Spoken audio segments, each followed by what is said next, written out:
tea sippers, and you know what time it is. I hope you have all of your comfort together because it's time to dish tea. And you're dishing tea, darlings, with Big Meech. Can't wait. It's time to dish tea with Big Meech. It's time to dish tea with Big Meech. It's time to dish tea with Big Meech. It's time to dish tea with Big Meech. Darling. Could you fight for us? We gon' march for you. Yeah, you was probably on your last breath. Yeah, you was probably about to take your last step. Just to come home and be a victim of your victory. Speaking out is the least I do what you did for me. Nights getting longer, days getting colder. If you ever lose faith, I'll be your crying shoulder, telling you to hold on and be strong. It's all time to march on for you. Had to write a song for you, cause we appreciate the risk that you took just to make sure the country had a different outlook. And I know it couldn't have been easy, loving your family through the letters, cell phones, and the TVs, but we welcome you home. I know it's been too long. We gon' stick by your side like a chaperone. Now look to your left, now look to your right. We got your back, everybody head strapped. Damn. All I ever wanted was the one I always wanted. But what was I supposed to do when he wasn't him anymore? So many tears behind closed doors. He just wasn't the same after the war. They called it PTSD, but it felt like PTS me. And I've been praying to God for so long, like, where could he be? And I don't mean that shell that stands in his place, because when I look in his eyes, I don't see his face. His mind and his soul was still stuck in Kuwait. And so my kids grew up thinking their dad was full of hate. And these ignorant ass people had no idea what he did to keep us free. And now they all talking shit when Cat took a knee over that racist ass song that don't mean shit to you or me.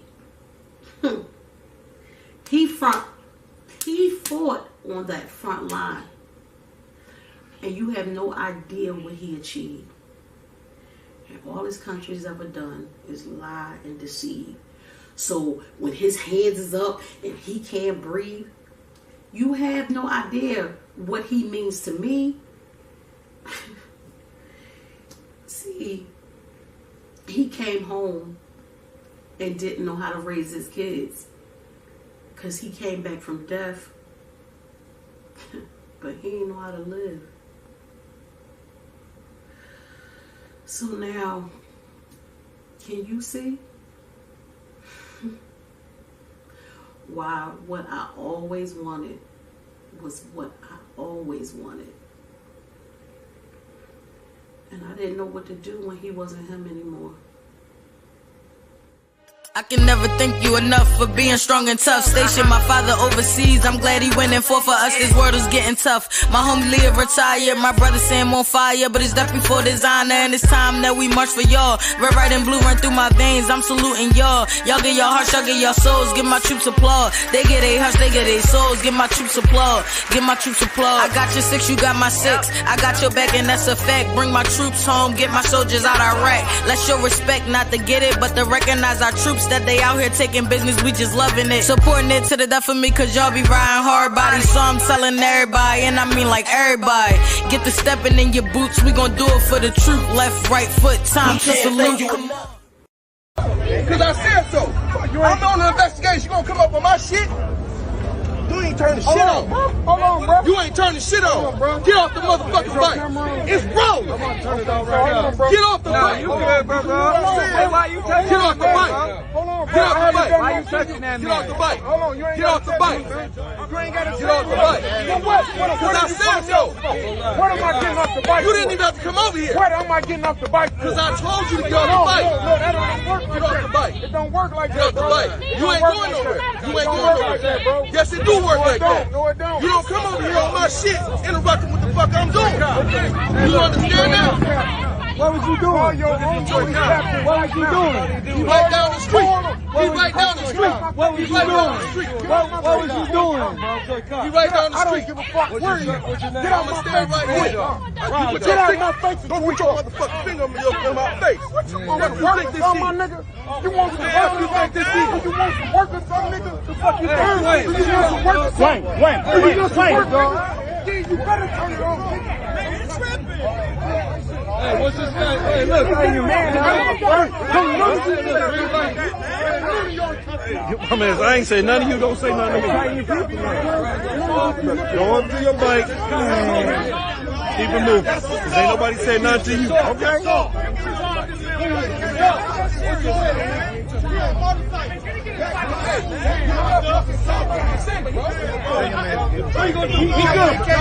What you gonna do, dog?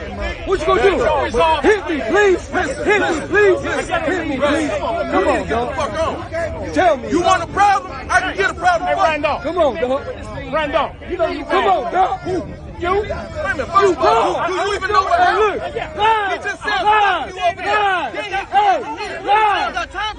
Detroit cops say fuck You you. get what I'm saying? The fuck you talking about? I'm doing something. You ain't doing shit. Interrupting what I'm doing. What you doing? What you doing? What rational? You ain't doing shit. What the fuck y'all doing? Call the motherfucking chief. Call the chief. Over here. Call the chief. Call the chief. Understand what he did. Call the chief. Call the chief. Okay, so Call the chief. I don't have no respect. Hey, call the chief. Call the chief. You get what I'm saying? We wasn't even You can't put your hands on nobody. But at the end of the day, What's wrong with you? free speech. He can It ain't free speech. It is. It's fucking America. It's America, bro.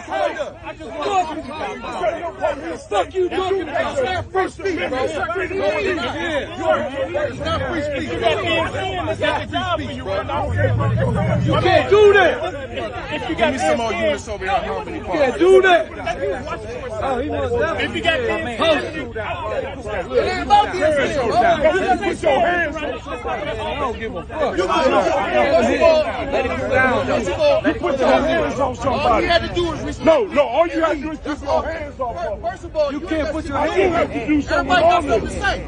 I got something It's to a say. problem. Right. No, it's a problem that y'all think y'all can do what y'all want. No, it's a problem. You think you can do what you No, want to do. what are we doing? We out here enjoying ourselves. I'm dealing with one person. He ain't got no All right, business hey, holding put up on me your like hands that. on him. Put his He hands already on said him. fuck you Put his one hands time. You in the car. Both people say fuck the police all the time. You in the car. You in the car. You in the car. You in the car. It's not this serious to you. Who said it you now? I give it. Calm down. You don't know how much money I make. No, you don't. I ain't your brother. I'm dealing with her. He want to roll it. He already said fuck you one time. Who's the car?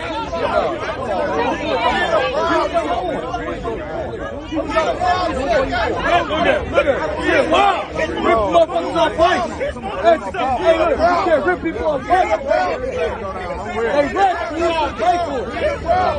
You the problem. Who the problem? You can't rip people off bikes. You can't rip people off bikes. We all got our lives. Everybody be quiet for a second. You guys will take your badge off. Let him go. Can we just let him go? Let's go. Okay. Let's go. Okay, well, let the man go. Where you at? No, where you at? Ain't nothing happening to him. Ain't nobody leaving. Was I disrespectful? He already said fuck you. So why you want to You crazy. fucking with my shit? What I'm doing? It ain't got nothing to do with you. He got a fucking problem, man. He got a problem. It's never enough. Keep talking about how we park and roll up and how we park. That don't got nothing to First do of with all, it. you was riding on the sidewalk. I'm talking to him. I'm not talking to him. Get my driver. Good evening, good evening, good evening, good evening, good evening. Hello, everyone. Hello. Yes, we had a different opening today because I want to take a different approach today because I'm dealing with something, and I've got to be very transparent with you guys. As you see, I started off with Aunt Nikki. We've been trying to play that for a little piece of a minute. She's talking about PTSD and what she had experienced with her first husband and the father of her children. The second video that we showed, is about, again, cops doing their thing, and that's from my hometown of Detroit. I titled today's show, Only the Strong Will Survive, right? However, the question really is, are the strong really the strong? Or better yet, how about this question? When the rock needs a rock, who does the rock turn to? What I mean by that is, y'all know, when we deal with people who happen to be the strong one of the bunch, and I happen to be that person, in my particular ring and in my circle or whatever. There's a couple of us, but I happen to be the one that everybody else would lean on. Like the strong ones would lean on me, right? But here we are at a point where I don't like for folks to see me completely in a vulnerable state, because it seems as though it becomes what? It becomes despondent, I guess. I guess that's because a lot of folks don't know how to handle it. They don't know what to do. They don't know how to react to me or whatever the case may be. They don't know how to respond. They don't know what to do. They don't know if they have answers. Shut up, fool. Beat your head.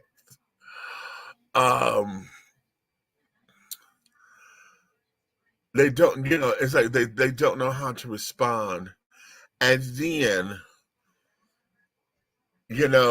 a lot of times folks don't know what to say or what to do, And I've always been the one, I pride myself on being the one who, if I don't have the right words for that particular moment, then I also have a good ear to listen, or at least offer my time to be available, and to come into that space, and to, well, I know it's a hindrance as well, too, because a lot of times I try to be the fixer, right? But there are moments where I may take the lead and make sure you're eating, or make sure, everything else around you is intact. You know what I'm saying? I could possibly direct others to get you together, well, not get you together, but to get them together so that it doesn't upset you or this, that, and the other. Not necessarily walk on eggshells around you, but keep everything comfortable so that it doesn't further trigger you, so that you can have space to unwind and process. However, when I'm the one that has to put the pieces together, when I have to process some shit down, the question becomes, who do I turn to? And those who I want to turn to, most of the time I don't, because they know that most of the I get into that space. Okay, they know me, and yeah, ain't no need to rehashing or whatever. This is all about trying to get it together, and boom. A lot of time through osmosis, I think we're supposed to get it through osmosis.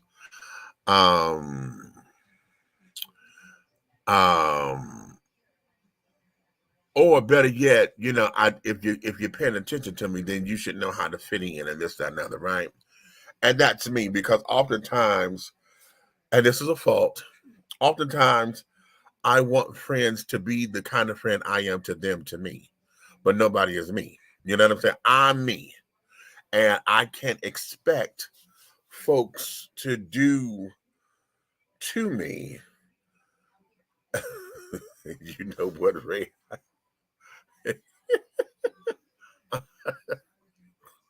I'm gonna slap you.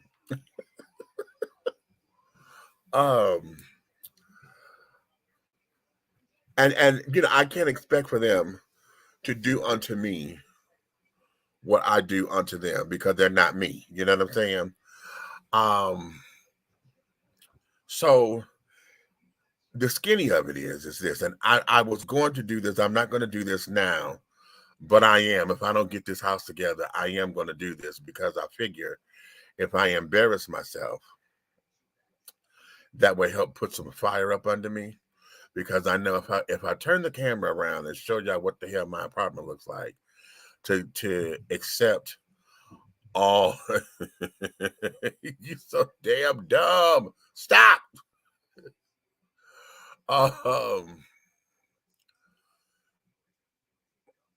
If I show y'all what's going on in my apartment and to stand in the line willingly of the ridicule, of the scorn, of all of the hateful whatever, all the talk, child, and disdain and disgust and all that shit. If I purposely put myself in that line of fire, okay, one would think that would catapult me, right, into doing something about it. So that I could show y'all the after effects. So I can sit up there, have my finger snap moment, and say to hell with y'all and fuck y'all and how y'all can't talk and blah, blah, blah. The thing is that there will fuel my ego. Okay. That will fuel my ego. And this is beyond ego talking. What I have discovered, and I said this before, but what I have discovered is that I am in the grief process. And of course, I've never been here before because I've never lost a parent before. I've lost a child, but not a parent. And what makes this different this time, my first child that I lost, Page, I think I told y'all about him, William Page McFarland. We lost him in 1999. That was my baby boy at the time. You know, me being a mother of the house and this, that, and the other. And Page was very, very, very ambitious. Page was the one that wanted to be the superstar, right? Page was out there. He can sing. He was an actor, you know, very pretty, pretty little brown skin boy, right? With a cute little body to match, okay? And he learned how to manipulate that. He learned how to use what he got to get what he wants. My baby was killed by his boyfriend. And he was found in his apartment being dead for 4 days. And one of my other children, Miss Chris Quashi, we were looking for Paige, and Chris and Paige were BFFs, right? And Chris called me and said, Mama, have you heard from Paige? I said, no, I've not heard from him in a couple of days. Why? When we supposed to be meeting up, he was supposed to be coming, because they were all, at that time, I was always entertaining at the house, and I was cooking something or whatever, right? I was doing something, and they were coming over to the house. And so they were supposed to be coming over, blah, blah, blah, blah, blah. And Chris said, well, Mama, I'm going to go over to his place, and I'm going to get him, because this ain't like him not to call me back. And when Chris got there, Chris was the one to find him, and he had been decomposing and carrying on. The folks in the apartment complex said they smelled something, but they didn't know what it was or whatever, and nobody thought to question it.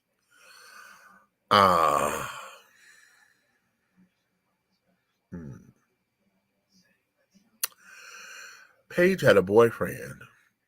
And one of the things about the alphabet children, honey, and well, this is across the board because I know my female sisters, honey, y'all do this too. When y'all get a new man in your life, when y'all you can't tell a bitch shit about her motherfucking man. Okay? And one of the things that we do is we refuse to bring our new man around everybody because everybody, we think that everybody gonna try to have my man, right? So Paige had got into that thing because he was like, no, I ain't gonna introduce him to y'all yet. I'm still trying to get to know him, and none of y'all bitches ain't gonna be trying to have my man and this, that, and the other. So we never got to meet this boy. And come to find out, that man strangled my baby and left him dead in his apartment. Now, at that time, let's see, that was 98, 99. So I'm 28, 29 years old. And when it went to court, I could not take myself down there to the courthouse. I could not get myself involved in that because it was too much for me, right? But the guy got convicted and he's serving a life sentence without parole. So, all right. Now, since the inception of Dishing Tea with Big Meats, you guys have been with me and you know all the ups and downs. You guys know that me talking about Kieris and Graylin have been just that. And I'm talking about Kieris more so because Kieris was living with me. Graylin didn't stay with me, but Graylin was that one child, honey. Y'all heard me say this. That was that one child that we all know, honey. They can't wait to get grown and get out of mama's house so that they can go ahead on and do their business. And they come by on holidays and birthdays and that kind of thing. Graylin became that child for me. We got into it, and Graylin wanted to be in them streets and carrying on and wanted to do his thing and do his thing and do his thing. And my baby left up out of here in the hospital. And it was a blood clot and carrying on. And looking back on it now, I want to believe that may have been the onsets of what we now call COVID. Okay.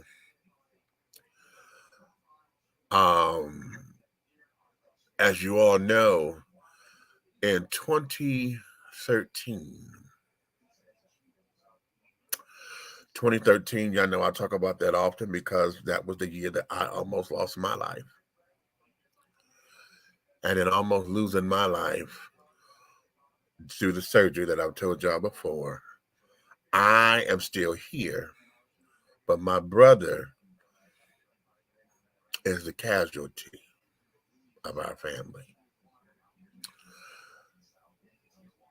And I have come to learn that I have been grieving for such a long time. I've grieved Paige, and I was able to get through him because it took me a long time. One of the songs that Paige loved to sing was the song Sparkle by Cameo. Sparkle in your eyes. That was his song, right? And he used to make my best friend Yubi. Paige and Yubi became like sisters, right? Even though they were auntie, uncle, but they became like sisters. And every time at karaoke, Paige would push Yubi to sing that song. And even though the key is a little high for Yubi, and Yubi's a tenor, but Paige always wanted Yubi to scream that song out.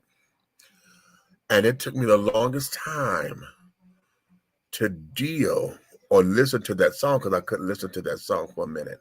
And now when I hear it, I get joy when I think about Paige, right? And carrying on.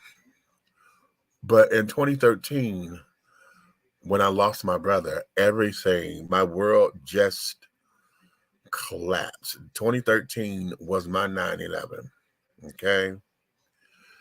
And when I almost lost my life, my brother died instead of me.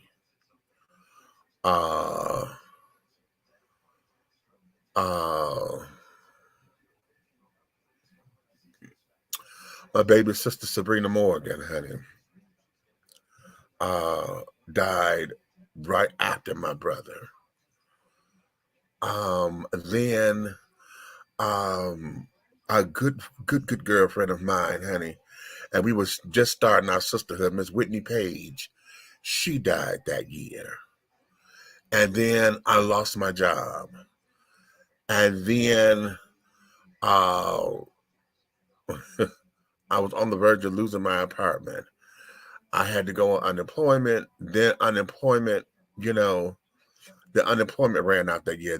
2013 was the year that they decided to do away with the emergency unemployment compensation, the EUC. And so we couldn't get any extensions. We couldn't get anything. They done away with it. And that left me in a lurch. Okay. 2013 was also the year that someone very close to me, had, he was my lifeline at that time. And he was the only thing normal in my life. And then when we stopped being sexual with one another, that had destroyed me because that was my sense of normalcy. And y'all have to understand that sex is my addiction. So in my low points, I was running to sex to try to keep me validated and let me know that I was normal and still fabulous and all that shit. And when he told me that he wasn't sexually attracted to me anymore because I had lost so much weight and it was really, really too much for me to handle. And I literally was on the brink rather of literally snapping. And that particular day I was drinking. I had got behind the wheel of a car, which I don't do, but I did that day. And I'm driving and carrying on. I'm on the freeway doing 95 and 65, trying to get here, trying to get there, and carrying on. I was just in a state. Okay. Then having to scrape and struggle to get myself together, and we did. Okay. It took me almost a year to do it. And throughout my 2014, I can say that 2014 was the year that God showed up and showed out in my life because I didn't have any money. I wasn't able to work. I'm still out on, my family medical leave had ran out. That's when my job let me go. They let me go the second that the FMLA had ran out. And then told me they would hire me back. And when I was ready to go back, they wouldn't. They would not. My boss told me, oh, you stay sick too long. You've been gone 3 and 4 months at a time. Blah, blah, blah. So, okay, I had to deal with that. Then I had to deal with the fact that I was about to lose my place because I didn't know where rent was coming from. I did not know. I still don't know, child, because there were months up in here. I don't know how the rent got paid, but it did. Okay, it did. I never had to go to court. I had to pay the late fees, but I never had to go to court. So that was that. And then August 2014 was when I got my job where I am now. All right. So now that's 2013. Dealing with the loss of my brother, who I considered my son. Here we are now in 2022. And I've lost. Well, no, I didn't lose them. It was time for them to leave. Okay. It was time for them to take their exit. Okay. And I was like my cousin back in 1993 who had passed. I was my cousin's caregiver. In 1993, we're talking about in the early stages. Well, not early, but this was still when AIDS and everything was still that way, and the medicines were nowhere near advanced where they are here. And so my cousin had passed from HIV, and I'm taking care of him, so I watched him, go through the stages. I watched it from the time he was diagnosed to his death. It was 2 years. So now here we are, 2021. My play cousin, who was a transgender, I was taking care of her. Come to find out, not only was she HIV positive, but she had stage 4 lymphoma. And yeah, so the people who was taking care of her at the time, they left her high and dry, on the floor. She couldn't walk, she couldn't move her limbs or whatever. I had to go over there and help get her in the bed and, bathe her and this, that, and other, because she had no motor skills. So, help her eat. They left her in their house for 3 days. And how she was able to get on the phone, I forgot how she did that, but she was able to call me. And she said, "Baby, I need you. I really need you." And I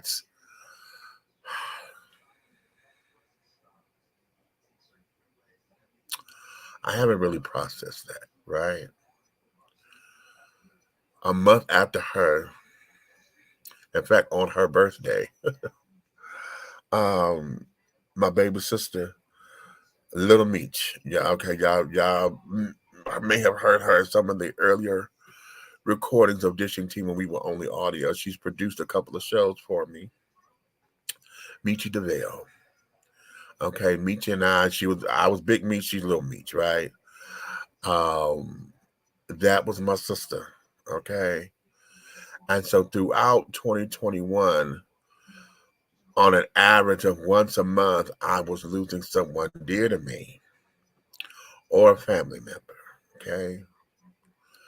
And so when I lost, or when they left, I got to change my language. When it was time for these children to go ahead on and leave this side of creation and transition, it was hurtful, very hurtful. So now it come time for my son, which still rocks my core. For those of y'all who are part of Unity Fellowship Church movement, which I was a part of that particular establishment for, I dedicated 13 years of my life to that organization, and then I went on and broke away because I had gotten what I needed from it, and I had outgrown it, actually. But I still hold true to their key principles, and I will show up here and there. But when Archbishop Carl Bean passed, and y'all may not know him as Archbishop, you may not have attended the church, but if you know the song Gay and Born This Way, he's the guy that sang that song. And his version, which was a cover, his version is the version that sparked Lady Gaga's version. Okay, for her to, in an interview I did with him, he told me Gaga's people called him and they wanted to pay homage to him and his version of the song. So her Born This Way is a homage to him, even though it's not the same song. When he died, I call Archbishop Mama, okay, because I'm very picky in the gay community who I call Mama. And he was the second person I called Mama, because my first gay mother, she passed, Miss Eugene, honey, out of Toledo. She passed. So Archbishop, I told him he was going to be my mama. Then Bishop passed. Y'all know Sarah Dash has been a friend of the show. And when Sarah passed, there was a heartbreak for me, because it was so sudden, and I did not know how to handle that, because I just did not know that was a shock. And then, of course, I've lost cousins. I've lost other friends. A couple other celebrity friends of mine who I had a strong connection with. And then, of course, my mother. When my mother passed, and we were approaching the anniversary of her passing in about 2 weeks, 2.5 weeks. And then coming out of that, when my mother passed, I had a number of people pass at the same time. The day before my mother passed, we had a cousin that passed. Okay. On the day that my mother passed, my best friend, I'm at his fiance's funeral. So I'm home comforting my best friend who just lost his fiance. And I get the call at the funeral that my mother died. So we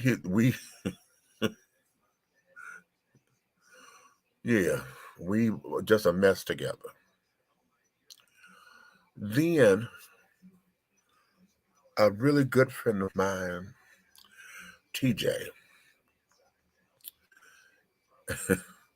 we met on 10-10-10, okay? And the day I was at the funeral home with taking care of my mother's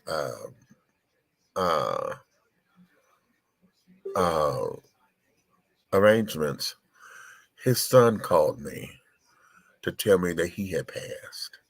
They found him, okay, in his apartment. And I think it was congestive heart failure. I think it was. But he had died in his sleep and was dead for a few days. So I got that the day of making my mother's arrangements.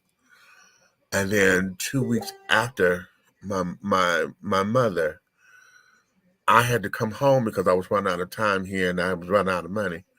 So I had to come home, but my mother's eldest brother had passed 2 weeks after my mama. So right where we had my mother's funeral, the family right back there at Pye's funeral home, okay, to bury my uncle. All right. Then, now that's November. Then my sister, y'all know she was here on the show, Miss Helena Hologram. Helena died in December. And that was so sudden, and we just have not had time.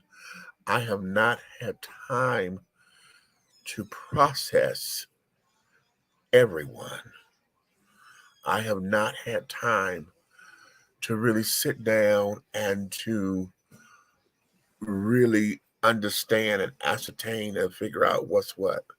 I'm in this cycle of feeling as though I am numb. Okay, because now here we are in 2023, and I've had some people that passed on. My mother, and it's not even a year, but 3 of my grandmother's children are gone. My mother, her eldest brother, and then her older brother. Okay, Uncle Paul just passed. My Aunt Pat just passed. My Aunt Pat is the mother of my cousin that passed last year, May. The one that's 26 days older than me. No, I'm 22 days older than him. He was born on March 26th. I'm 22 days older than him. So his mom just passed. So now I'm in this circle. I just got off the phone today with my dad. My dad is losing his wife. And listening to him, this is, my sisters will not go. They don't have a relationship with him. So I know I'm going to have to go home and help comfort my dad. Okay. And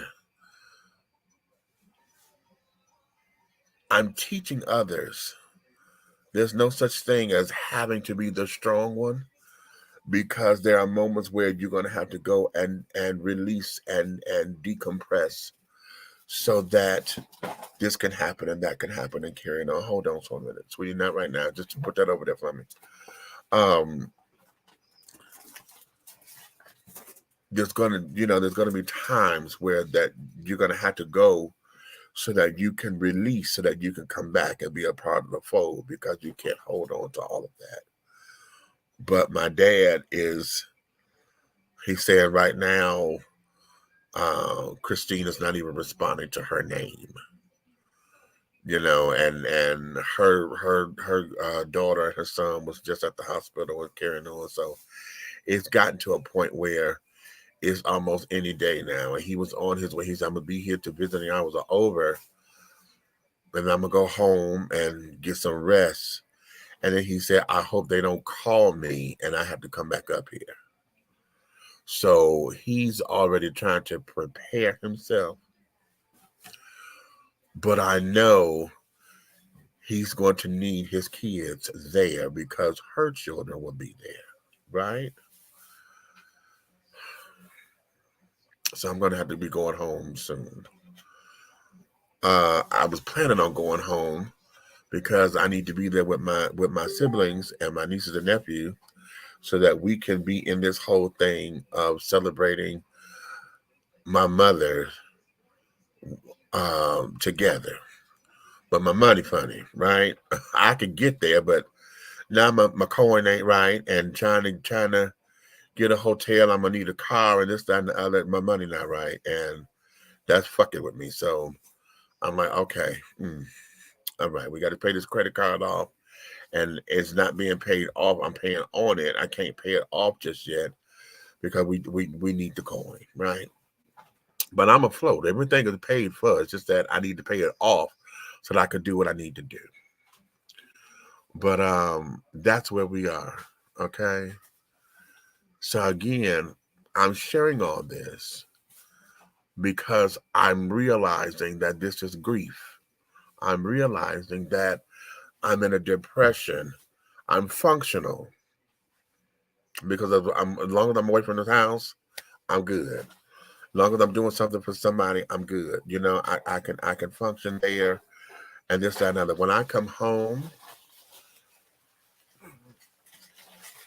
I have to deal with the fact that I'm here. The fact that I still haven't gotten rid of all the carers' clothes. And it's been a year.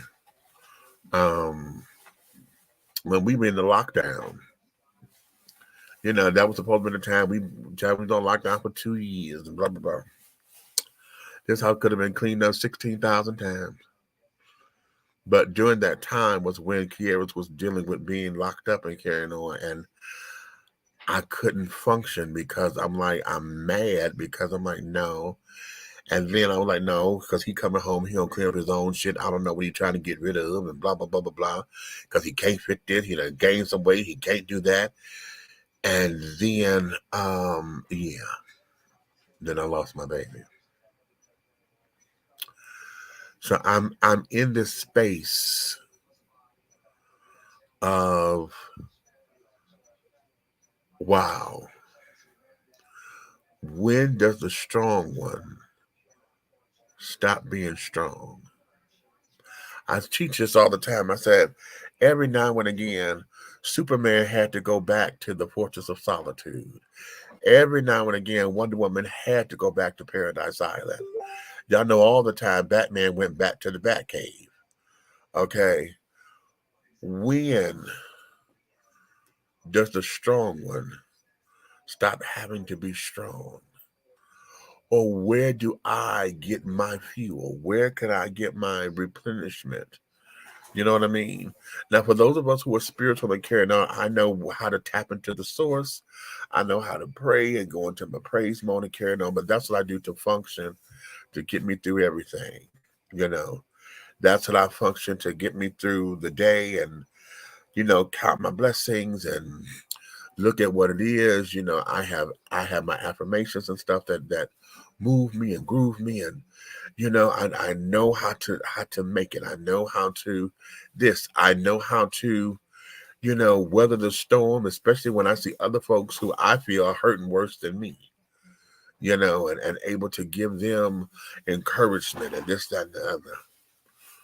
But I'm starting to feel a lot of shit is taking over in my body. I done gained a couple of pounds, Hell, y'all know I gotta get a grill. All my goddamn teeth falling out and shit.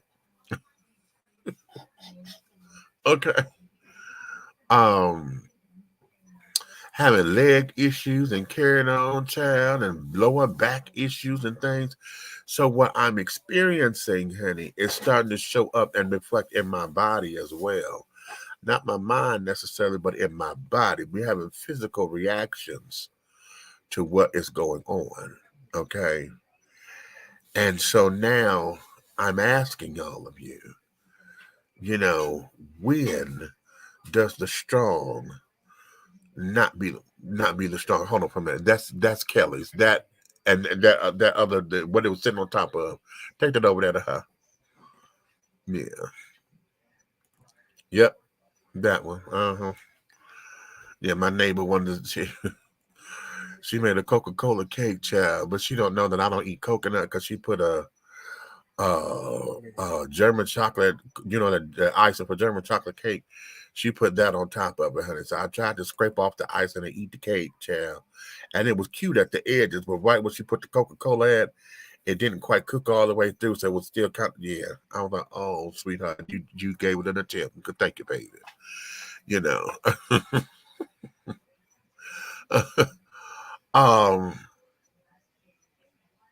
See, that's how I get through my moments and carrying on. So I'm asking all of you, when it comes down to being that strong, when it comes down to that, those of you who know your strong was in your corners, those of you who you run to, who are the strong ones, do you ever check in on them to see just how they're doing sometimes? Do you ever sit down there and say, hey, what's going on? Do you ever just send them a flower or two? Do you ever take them out to eat? Do you ever just do something that's going to lift up their spirits to say, hey, okay, I'm doing this for you till you can take a break. I really need to go to my massage therapist. I haven't been, his name is Mark James, Mark with a Q. He's a massage therapist, and I told him I need to set up an appointment. I have not seen him since the first time that we did a show, one of the talk shows I used to do called Atlanta's Up and Rising, and we did that. And honey, I have not been to him since, and that's been 3 years maybe. And I need this body worked over. And he's a legitimate one. He's not trying to be the one to give you the happy ending at the end and all that. That's trying to make a coin because they're trying to make that. They're trying not to say that they hookers. Okay. But yeah, we just got to do this. So I'm asking you guys, when does the strong person in your life, do you ever pay attention to them?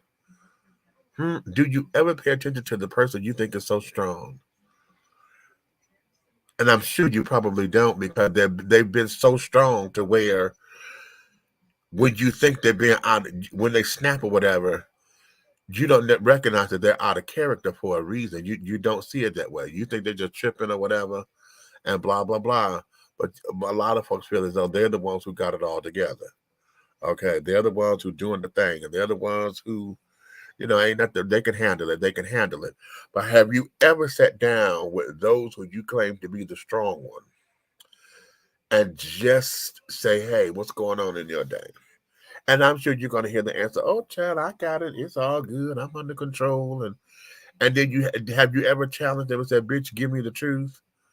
Or say, don't sugarcoat it, honey. What's going on? Have you ever noticed that their pattern has changed? Bitch, I know when you come home, honey, you don't go to the bed, honey. You go sit down on the couch first, and then you unwind. You went straight to the bedroom, honey. Have y'all ever paid attention to the strong ones' patterns to know when they're out of order? Huh? Have you ever paid attention to that? What have you done for the strong one in your life? That's my question to you. What have you done for that strong one in your life? For those of you who still have your parents and you say your parents are your everything. I know my mother was mine. I tell y'all all the time she was my Wonder Woman. And have you ever just, say, hey, I'll take care of that mama, blah blah blah, to take the burden off of her? Or if it's your dad, to take the burden off of him? What have you done for the strong person in your life? Because they say only the strong will survive, right? Will they? Okay. Will they? Let me go to the comments because I told y'all this is gonna be heavy today, y'all. It's gonna be heavy, but I'm gonna try to lighten it up a little bit. And Red been up in here in the comments cutting up. Okay. I'm beat his ass. He's supposed to be here in the show, but I know he has something to do. Okay, I'm going to the top of the comments. I missed some. Go in order. Hey, Big Meats Buddy and Bullet both say woof. And the brownie feels like sunshine in the room. So you having brownies groove. That's cute. Hey, Road, what's going on? Yeah, then pull your pants. This fool is stupid. How do you eat a donut from the inside out if there's only one hole? Okay, you know what? I didn't even see that. You are my friend and my patty voice. I'm gonna beat his ass. Hey, Buck, what's going on? Tea party at Meat's house. Okay, right. There's times when you don't know what to say to a person when they're going through something deep. Yeah, there are times that's a come when you don't know what to say. Your presence is everything. Sometimes folks just want to breathe with you. And then sometimes they just want to sit down there and talk about you. Well, bitch, why are you breathing so damn hard? Okay, I either hug them or get quiet on the phone, which is not always a good thing. Sometimes it is. Sometimes, they may not want to they may not have anything to say. They just may want to just be in your presence and know that somebody is there and this, that, and the other. They just want you there, especially when you can't be there physically. Sometimes, just watch a TV program together. Sometimes they just want to vent, just vent. Don't want you to say nothing. Just let me get this up off me, BYOB, bring your own box. Jam starting. Starring Big Beach. Okay, would they bring your own box? Yeah, come get some of this shit. Okay. It takes adjustment to find some level of comfort and acceptance of the loss of our loved ones. Yes, child. Sparkle, the Broadway version by Big Beach. I'm going to beat your ass. Red. I never knew that Carl Bean was a bishop. Yes, Carl, he's an archbishop, actually. Because what happened with the Unity Fellowship Church movement, there became a succession. So when we started, he was Bishop Carl Bean, and then he had installed bishops. So when he installed bishop, he became the archbishop over the movement because, he is the founder of Unity Fellowship Church. And then he and Renee McCoy from Detroit, who was the founder of Full Truth. What is it? It was Full Truth. Something of Christ. It had a longer name, but Full Truth and Unity Fellowship Church came together to create Unity Fellowship Church Movement, which became the name of the denomination. Okay. And so it was all about liberation theology, and where they coined the phrase "God is love and love is for everyone." LIFE. Love is for everyone. And it was more so of an LGBT affirming ministry, open to the children. Most of the pastors of the movement were alphabet children. And I can go on the record and say this because they went public with it. Most of our pastors were also HIV positive because one of the things about the movement was Minority Age Project out of California. I'm sure many of you have heard that. That was part of the outreach ministry that came from Unity Fellowship Church. And Minority Age Project was because a lot of all of the Black folks, honey, who were HIV positive were not getting the services. So the church became the conduit for services and treatment and carrying on for Black folks and people of color, you know, who were HIV positive and disenfranchised. So that there was it was more than just understanding how to be spiritual. It was more so it became a movement because we had to accept, you know, HIV diagnosis. We had to accept what HIV and AIDS looked like within the Black community, and especially within the alphabet community and carrying on, and with women, you know, Black women and carrying on. So it became a whole big thing that was bigger than just understanding that you and God are one, and it was okay to say God and gay in the same sentence. As I come, you always hear me say, "Honey, I'm godly gay." Okay, I'm a sanctified sister. Okay, I'm a hallelujah homosexual, honey. Okay, a holy hallelujah homosexual. Okay, so those are some of the things that we had empowered ourselves with. So yeah, Carl Bean, yeah, he was more than just the singer of Gay and Born This Way. Okay, fuck the church on this one. With I asked, did they know God? Okay. Okay, yeah, the church always said that. Oh, craziness.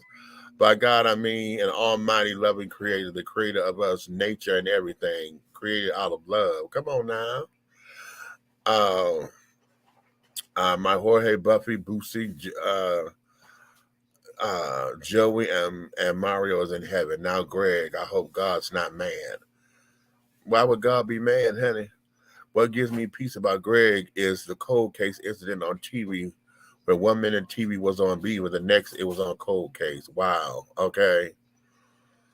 I didn't touch the TV. Greg was messing with it. Okay. Did he come in? Hey, Michael, what's going on? What's some of the recipes for coconut cake? I want to make one. Oh, child. Okay. Let's see. I don't have a strong person in my life, and I'm not the strong one for others. Really, Road. Okay. Now you got to have somebody there's somebody in your life, Road, that you depend on. You may not see them as the way how I'm saying that, but I'm more than certain you have someone that you depend on. You run a radio show, girl. I know you got a team. Somebody is together. I talk to Dad every day, and the past 2 years, it's amazing what he lets out. Okay. Hey, Princess, what's going on? Grandbaby. What's going on, darling? One of my grandchildren, y'all. Darling, what's going on in your world, Roderick? What's happening with you, baby? Yeah, you had a rocky road and carrying on. What's going on? I'm sure you got an upswing. So yeah, hit me up on Messenger and things, and then send me your number because I'm sure you've changed it. Mine is still the same, but hit me up. I call him back for what you mean. He never answered. 2 days later, he was dead. Wow. Damn. Okay. That hurts. That hurts. And then I'm trying to confirm. I just had what was it? Maybe almost a week ago now. Hold on. What was all that? The banana failed and caused a chain reaction. Knock this over, knock that over. You would think we're playing dominoes up in here. But I just had almost a week ago now that another friend of mine passed who was fond of my son. He was at my son's funeral. And then I just found out, I was told that he passed, but I'm trying to get that completely confirmed. Lamar Jader, I'm told that he had gone on to glory, honey. That's another one of these unexpected ones, right? I was like, wait a minute. he was on his way over here to come and pick up a pair of shoes. I just found a pair of shoes that were my son's that he wanted. He wanted a pair of these shoes just to have them and to feel he had carers around him. And I told him I found the shoes, child. Here they are. And so that's where we are, children. That's where we are in today's world. So I'm telling you, honey, it's time. We all got to check in on those who we consider to be the strong ones. We have to check in on those who we consider the strong ones, okay? Those who seem as though they got it all together. They may look it, they may act like it, they may have all the cute little words and the hot little sayings and carrying on. Y'all remember on Good Times, child, well, Lona was always the hip one. She was always the hip one, honey. And every now and then they would sit up there and show you, honey, she wasn't all that damn hip. Okay. You know what I'm saying? That she had problems like everybody else. Like everybody else, you know? So that there gave us something to consider, you know. Always look after those who you feel are the strong ones, because they're strong, but every now and again they need a resurgence. They need a charge. They need a rock. See, when they've been the rock of Gibraltar for you, who does the rock turn to, honey? Who's the rock for the rock? Okay, who is the rock for the rock? Huh? Very interesting. Very interesting indeed. Okay. So let's move on, honey, because I want to, I was going to make this a little TikTok thing, and I was trying to do a Big Meech moment. I was just going to make this a Big Meech moment, but my spirit just would not let me. Every time I came to come and sit down here at the computer, I got distracted watching porn. Or I went to sleep. You know, I'm gonna try to get it together, and then I just went to sleep. So that there is that. Mm-hmm. Hey, let's lighten up the mood just a little bit. Just a little bit, honey. Just a little bit, baby. Okay, check this out.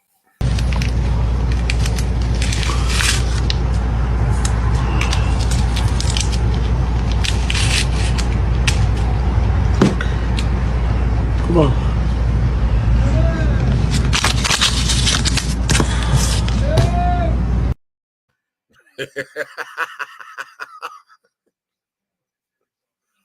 Y'all catch that? Okay. Usually the vault is down up in here, honey. Everybody usually had to make the titties the vault, honey. That bitch had that coin up under that hair. Okay. She had that coin in that hair, honey.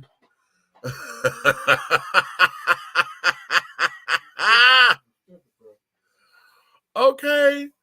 What would you have done? This heifer come pulling out $100 bill, honey, out of her wig, child. Y'all remember Whitney Williams used to do that when she used to have her notes up on her, but that was a shtick for her, right? Because she always talk about how much she wore wigs, and she would have the notes up under the wigs. But that heifer had her money in her hair.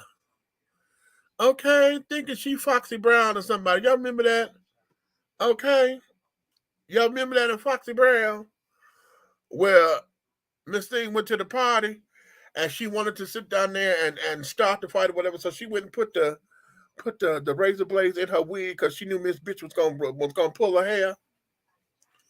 Okay. And that bitch went to grab it and cut all her hands up and shit. Okay. Oh God, honey, that there.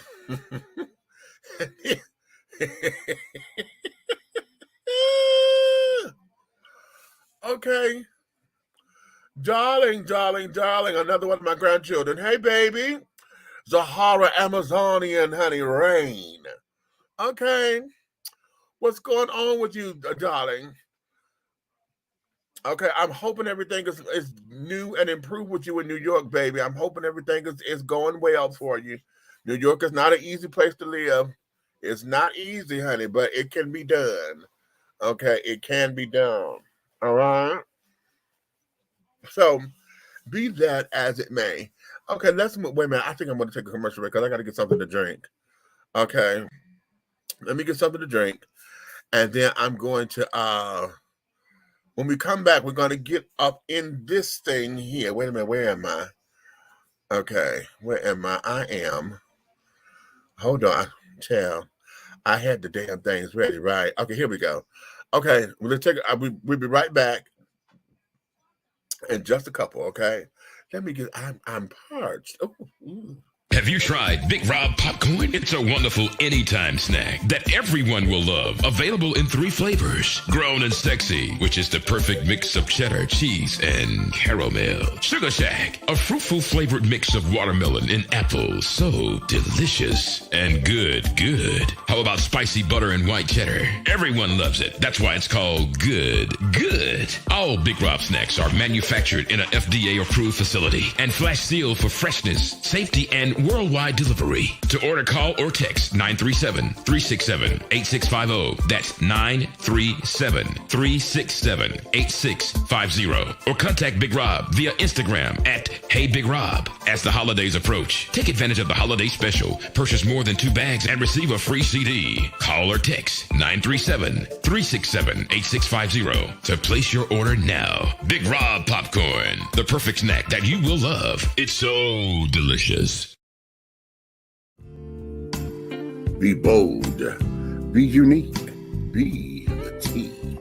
With a unique body oil fragrance from the Sensuality Fragrance Collection. The Sensuality Collection embodies a unique array of customized original scents created by Big Meech. Indulge yourself in such fragrances as eye candy, foreplay, anticipation, shower fresh, naked beauty, or pay homage to the motherland and choose an oil from our exclusive Wakanda collection. Over 17 different scents that will tantalize your senses. Order yours today. Log on to www.dishingtea.com for more information. Because remember, it's all about the tea. Sensuality, that is.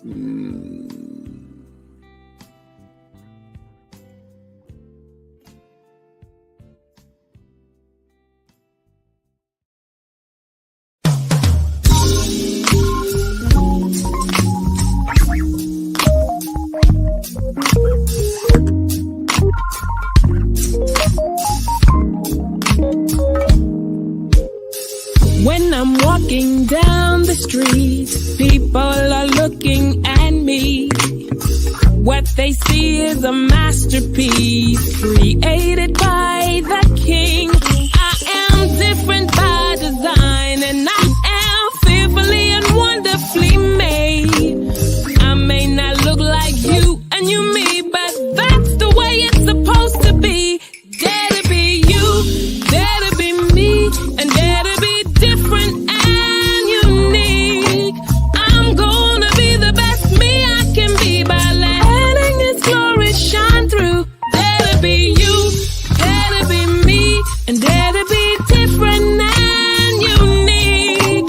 I'm gonna be the best me I can be by letting His glory shine. Hey, you want to be a part of God's plan? Look at this angel. That's right, the shine, the sheen. You can only get that at Royal Extensions. Hit us up at Royal Extensions, www.royalextensionsatlanta.com or IG Royal Extensions 20. If you want to have the same thing as God's plan, you get it right here at Royal Extensions.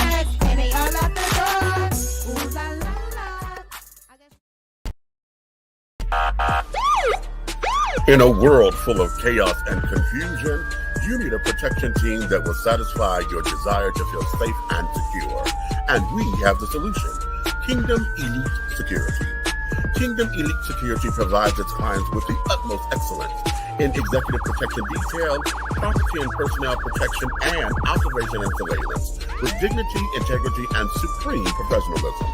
Kingdom Elite Security believes that everything is to be done in decency and in order to ensure the safest experience possible, no matter how complex the job.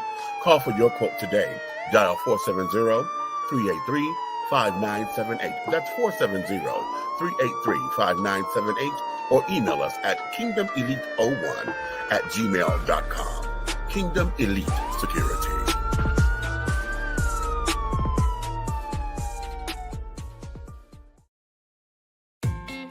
The views and opinions expressed here on Dishing TV are strictly those of the hosts and guests of this program.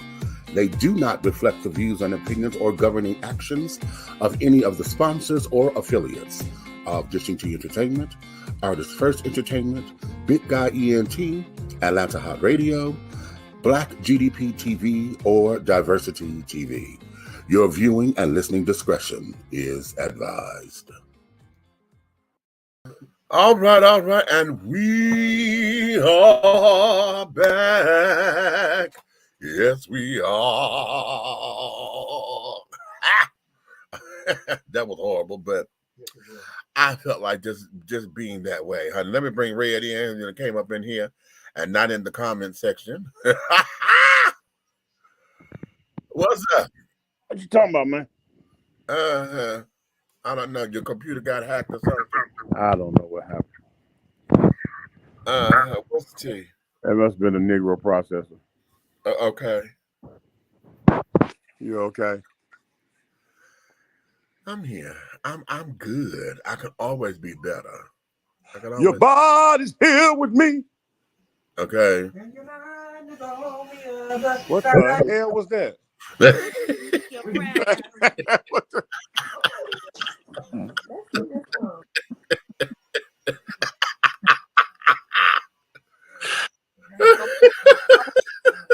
the?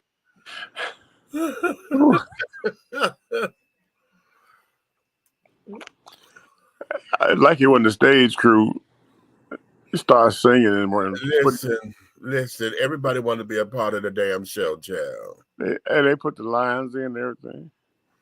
Okay. You hit lady with that bass. Go, lady.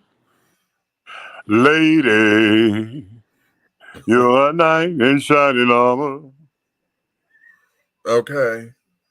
So be that as it may.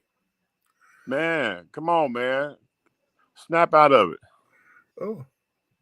Snap into a Slim Jim. Oh, Lord. Okay. Whatever you want to name her. I can't do Slim Jims, honey. Oh, that's right. I don't do Slim. I know. You like those? Ricky!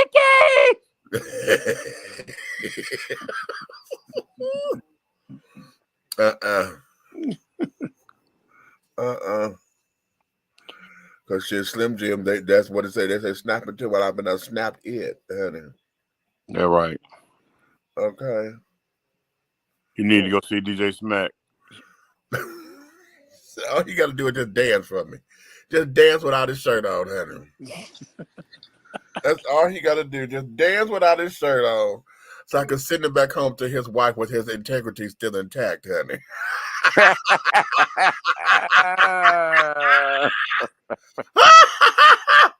You know what? And it's crazy because he called me out the blue yesterday.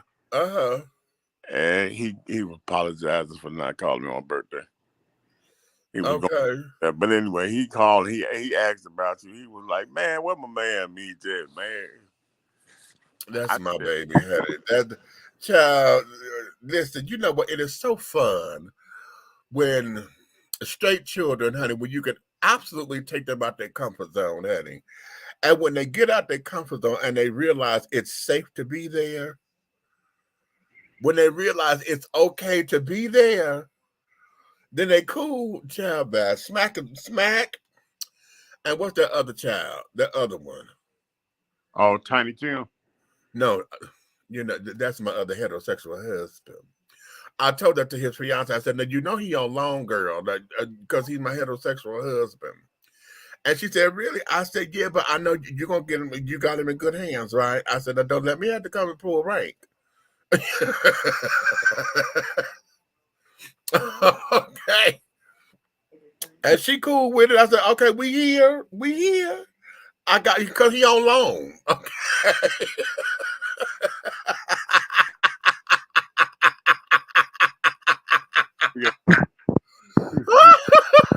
She got to work harder. Okay, because he on loan now, but okay. You know, yeah. She got to work harder. Well, I'm talking about the child from when we were doing Atlanta Hot Radio. What's the kitty boy from the islands? I'm gonna close my computer down. From the island. The boy that was up there at the show with us at H&M. Oh, you talking about Easy? Yeah. Now that right there, I have to, you know what? Take a bow, Demetrius. Take a bow. I will have to say hats off to you as one of the Rainbow Children. How you handle that because of who he is and where he come from. Mm-hmm. Because where he come from, they killing folks. They kill him, yeah. They kill the children, yeah. But for you to repair him mentally, it was something. It was bigger than what we was looking at.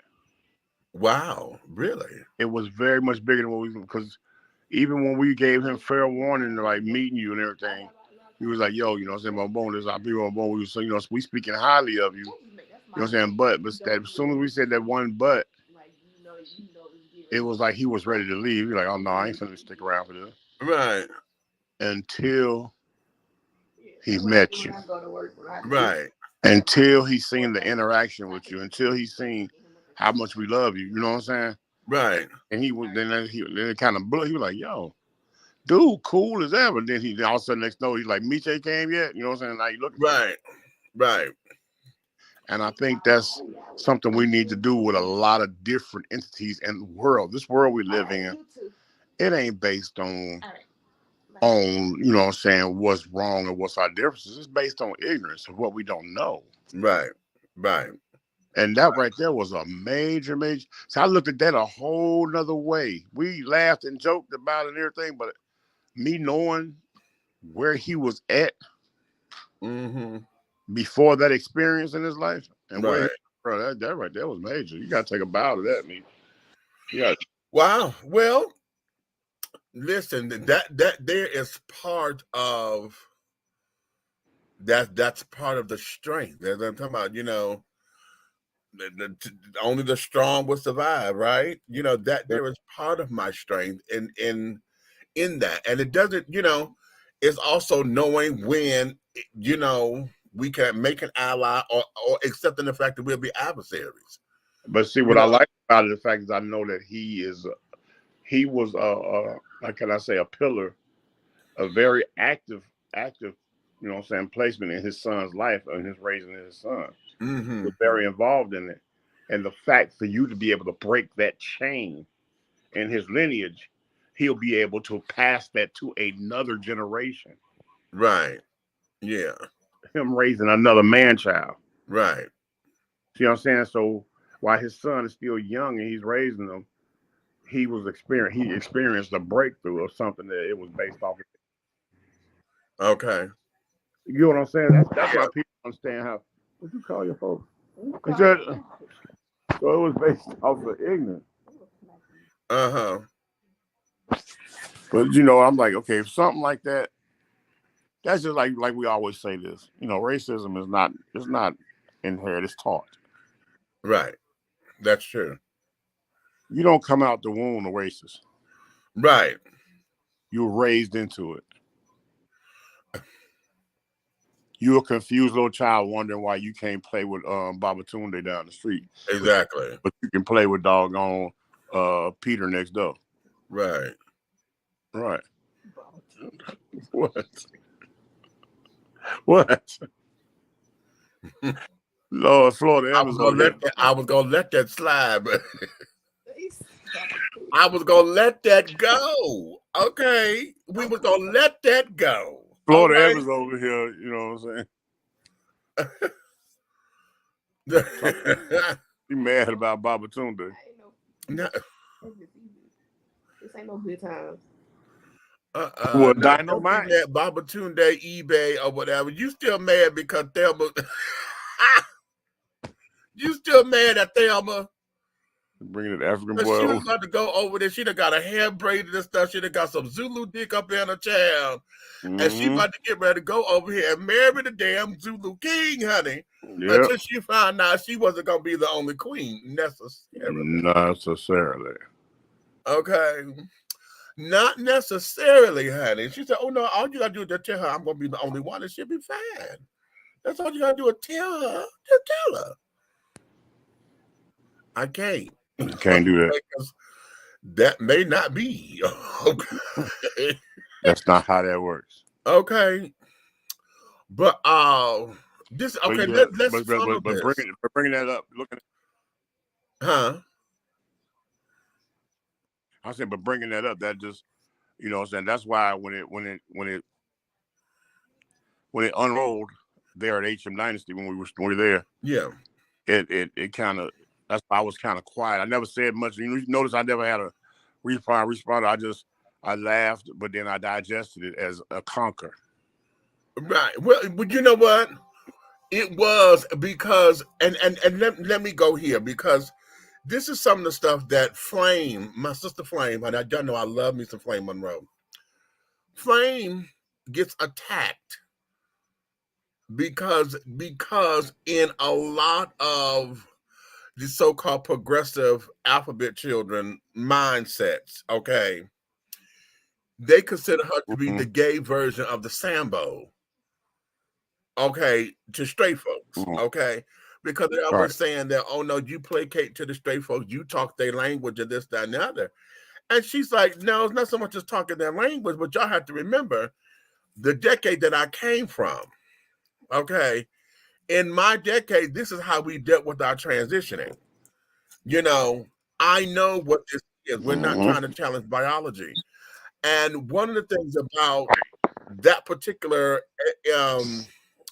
experience at HM Dynasty was that he easily found out I wasn't trying to challenge him being a straight man and his beliefs. And yet, when we agreed, we agreed. You know, it wasn't like trying to say, oh no, this was wrong or that's wrong, or trying to sit up there and say, I'm only right, blah, blah, blah, blah, blah. It was finding our commonality to sit down there and to see where we coexist.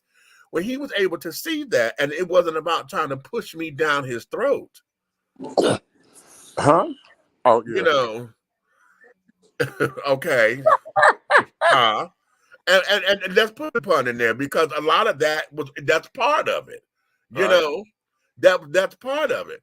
But when he saw that wasn't the case, and we just live in everyday daily lives, in fact, the topics that we had discussed there, you know, was everyday topics, and he was like, you know, that's where it was. Like, damn, you cool, and wow, you think, yes, I'm gonna give you that. Yeah, you're right about that.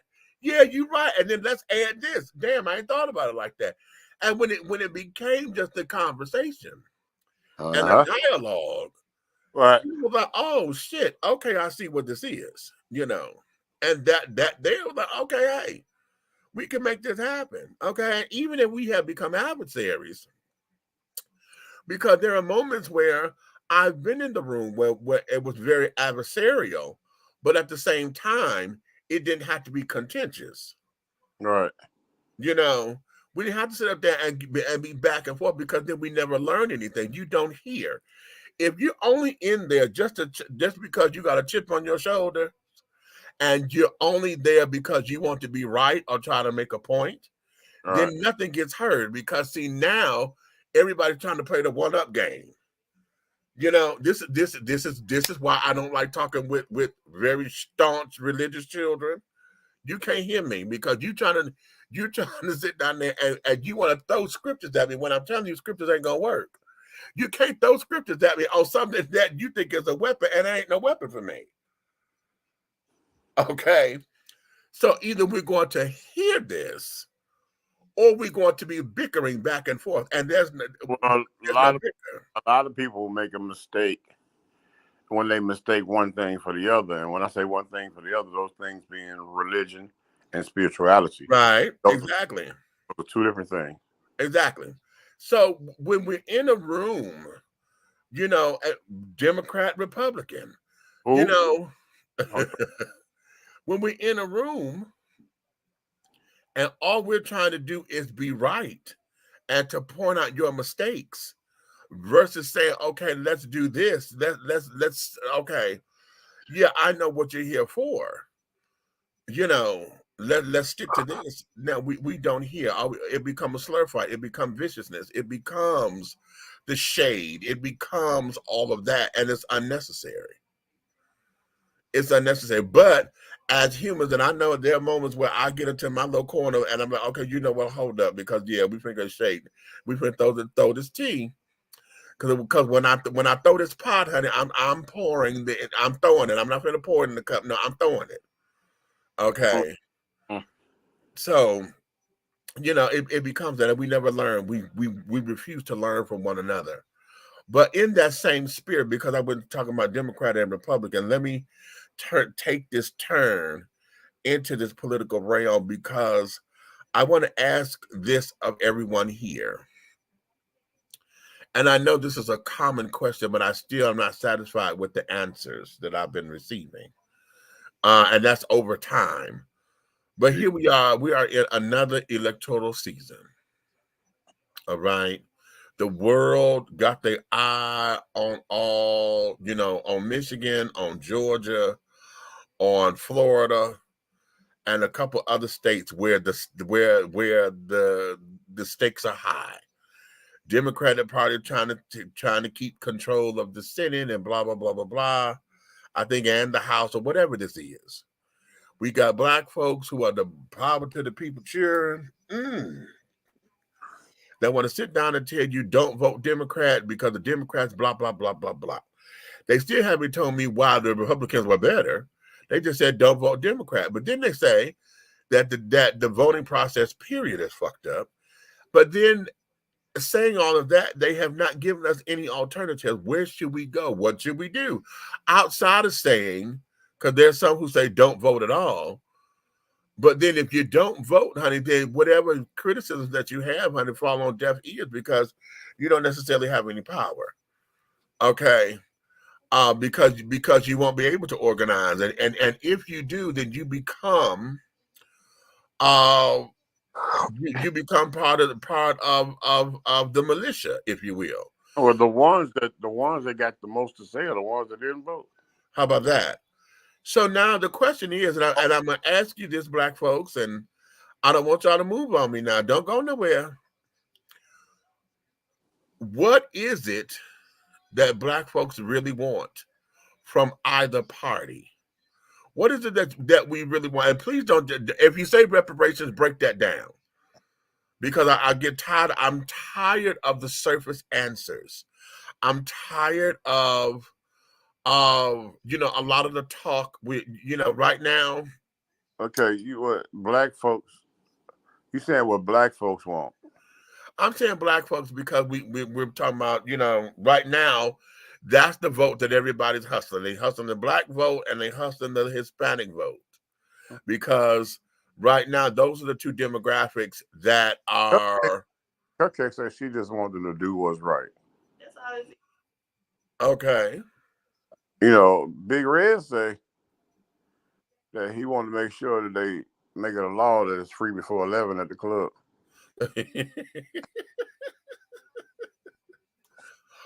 Okay. You don't have to work on Monday. I think they should have tampon and diaper dispensers in all public bathrooms. You get on my nerves.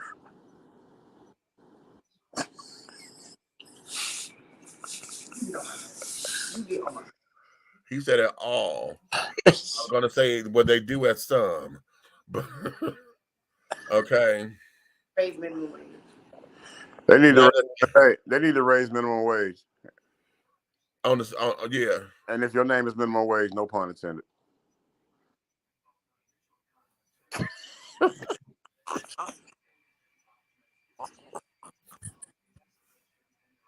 That is Mike.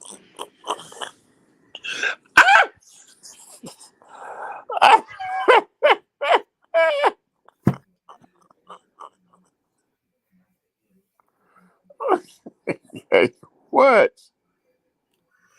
I'm gonna mute your damn mic.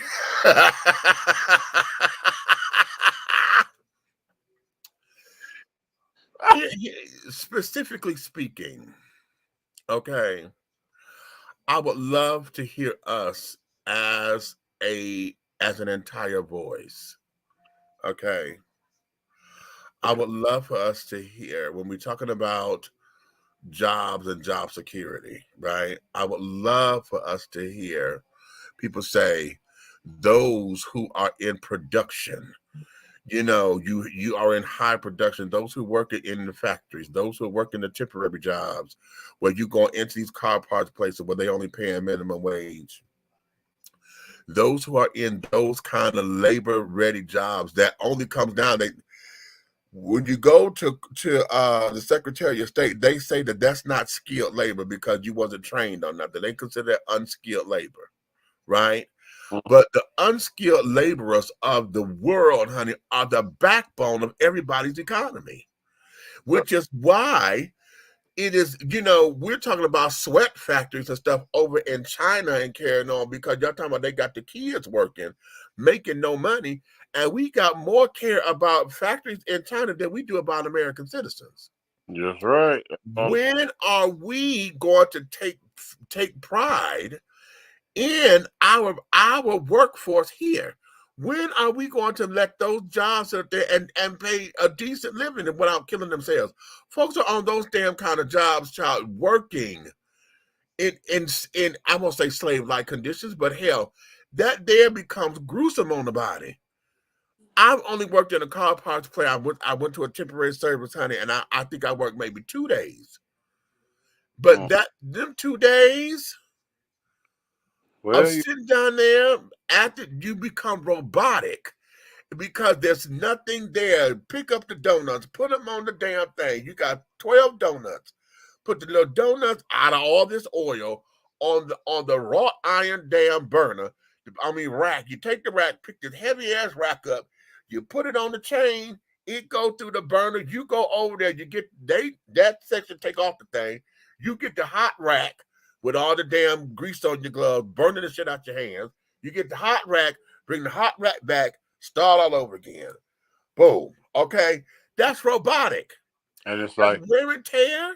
I'd like to teach the world. Okay. That's wear and tear on the body. And when I was doing it, I started singing, right? I'm singing. And the guy who was my supervisor, he said, "Oh wow, somebody happy today." I said, "I'm happy. Why you say I'm happy? Well, you singing and carrying on." I said, "I got to keep my mind circulating." Because when you got into this whole robotic system, child, it was like shit. Why you didn't just break out on them? From a little bit of boy, I was born this way. Yeah. Though that's very specific because we need to value the workforce. For those who are considered on the non-skilled labor positions, we need to value that. Okay.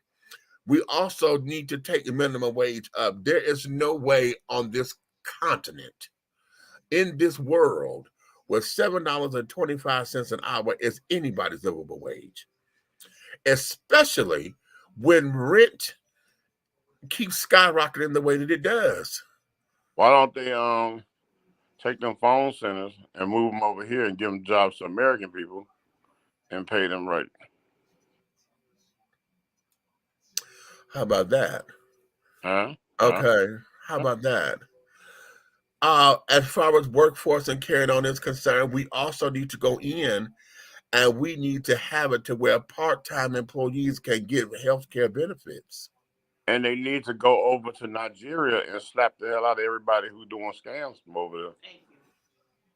Right. Hello. Because they all Nigerian. Yeah. Yeah. And because, see, that's the one thing. You want to block me on social media, you don't want to go over there. Oh, how about that? Okay. You outsource this shit over there, but then they don't have to follow American customs, calling all times of the night because they're on the other side of the equator.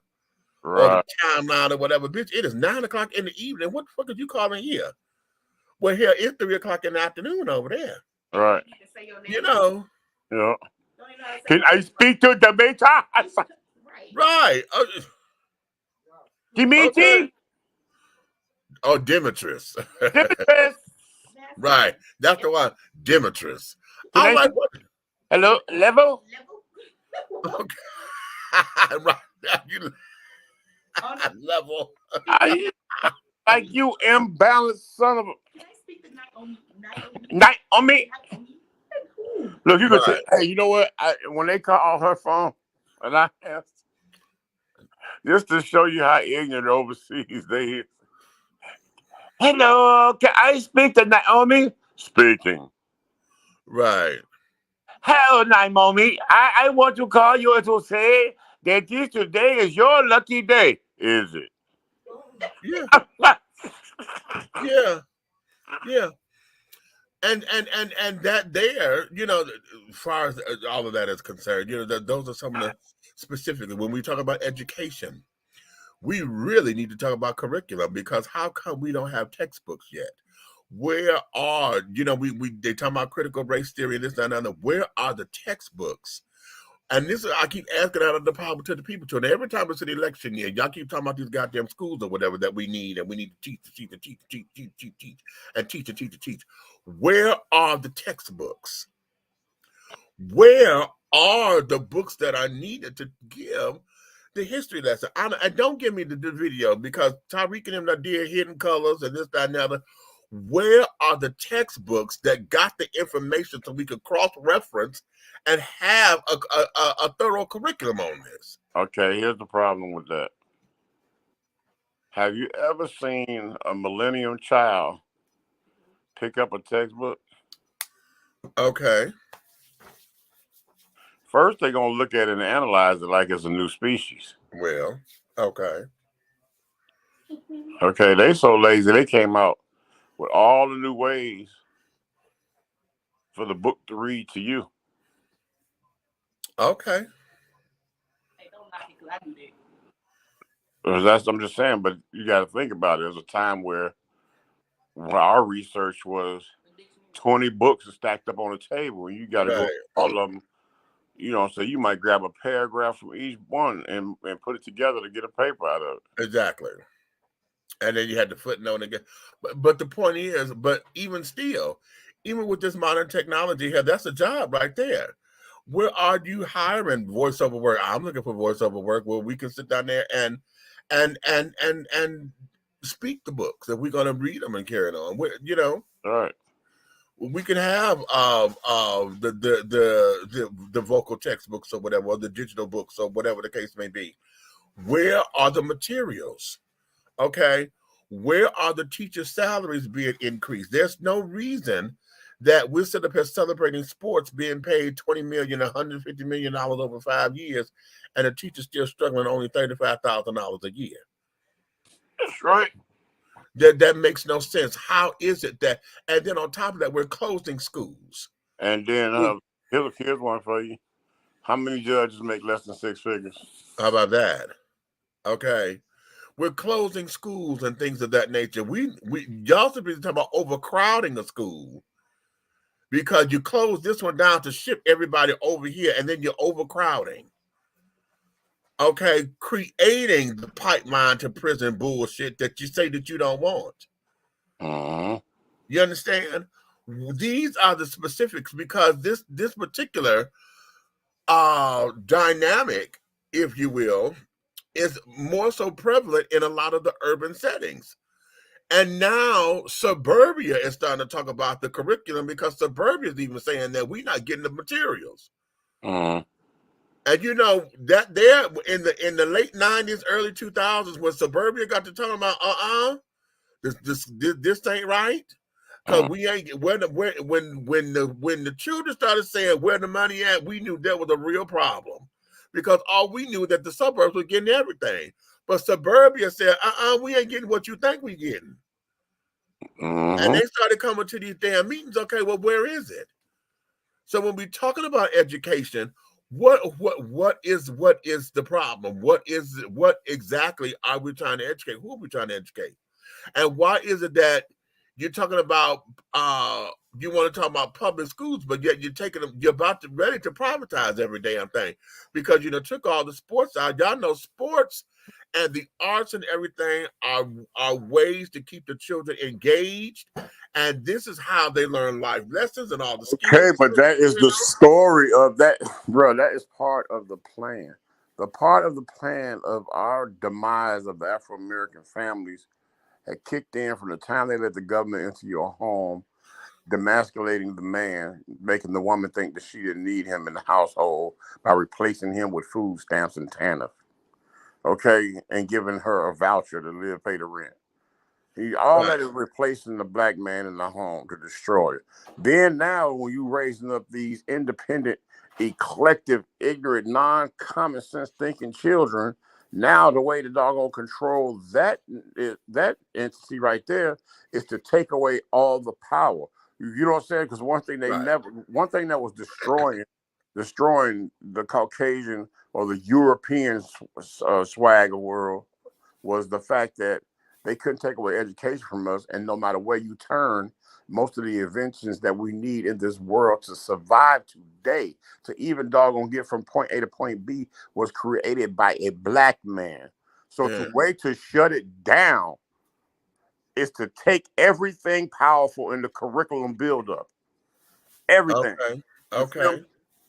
If I take away all this stuff and start shutting these public schools down, and I start taking away all these outlets and stuff for them, what's going to happen? Their minds become idle.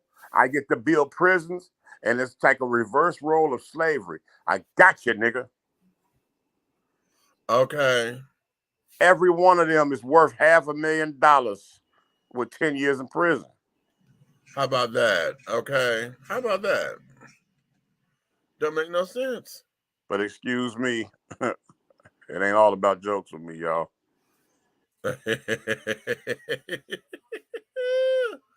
Okay. So say you. Okay, so say you. So now, I also when we're talking about healthcare with here we go with healthcare. Okay. Already said one thing that we have to look at is on the jobs, as far as being a part-time worker need to be able to apply for benefits. At least healthcare. If you don't want to give me vacation and PTO and everything, okay, fine. But at least let me qualify for insurance. Okay. So if I'm part-time and it's really 90 days, in order to qualify, then hell, make it 180 days if I'm on the job. Okay, because then that'll give me 90 days worth of hours, and then let me qualify then. But the problem is that you can only qualify for it, and then you can only get it at enrollment time, which is another thing that we need to look into as far as healthcare is concerned. What the fuck is this damn enrollment period? Why is it that we got to wait until enrollment period in order to say we want insurance? That's only twice a year, child. That's what, March and November? No, April. April and November. Why? I need to understand the science behind that, because right now it doesn't make sense. It never has to me. Okay. Then when we talk about healthcare, then as far as us specifically as Black Americans in this country, we're all dealing with those particular ailments and things that are specific to us as a culture. Okay, as a culture. Now, they just said the new thing on the TV. Now, listen to me, ladies. I know y'all like to get y'all perms and stuff done and carrying on, but now they're saying that the perm is now causing ovarian cancer in Black women. It has been doing that. It has been, yes. The fibroids, all that stuff comes from hair care products. Yeah. That stuff goes from the pores of their scalp into their bloodstream. Yes. And it causes clots. It causes uterine cancer. It causes ovarian cancer. It causes fibroids. it's a lot of things that women go through based on beauty products. Right.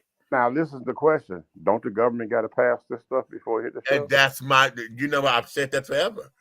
I've said that forever. Now, you want to talk about what we need to talk about as Black folks? Because that's part of the healthcare thing.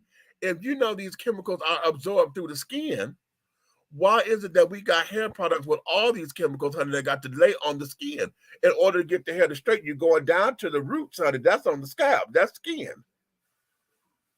Okay.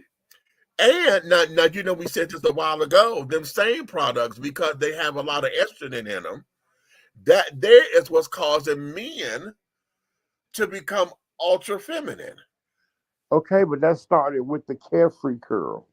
Yes. When the carefree curls, yes, curls came about, all these men starting on the West Coast flooded their heads with Ultra Soul Glow and S Curl and all that, not knowing that the chemical makeup of that stuff is a basis of the placenta from the female. Yeah. Boy, yeah. Don't get me started. I told you, Yeah. Meek, if I get to run in my mouth, I'm going to need security. Yeah. I told you that. And I think you're starting to see I know a whole lot more than what people think I do. Child, this here. But I'm making this because now this has become a news story. Okay?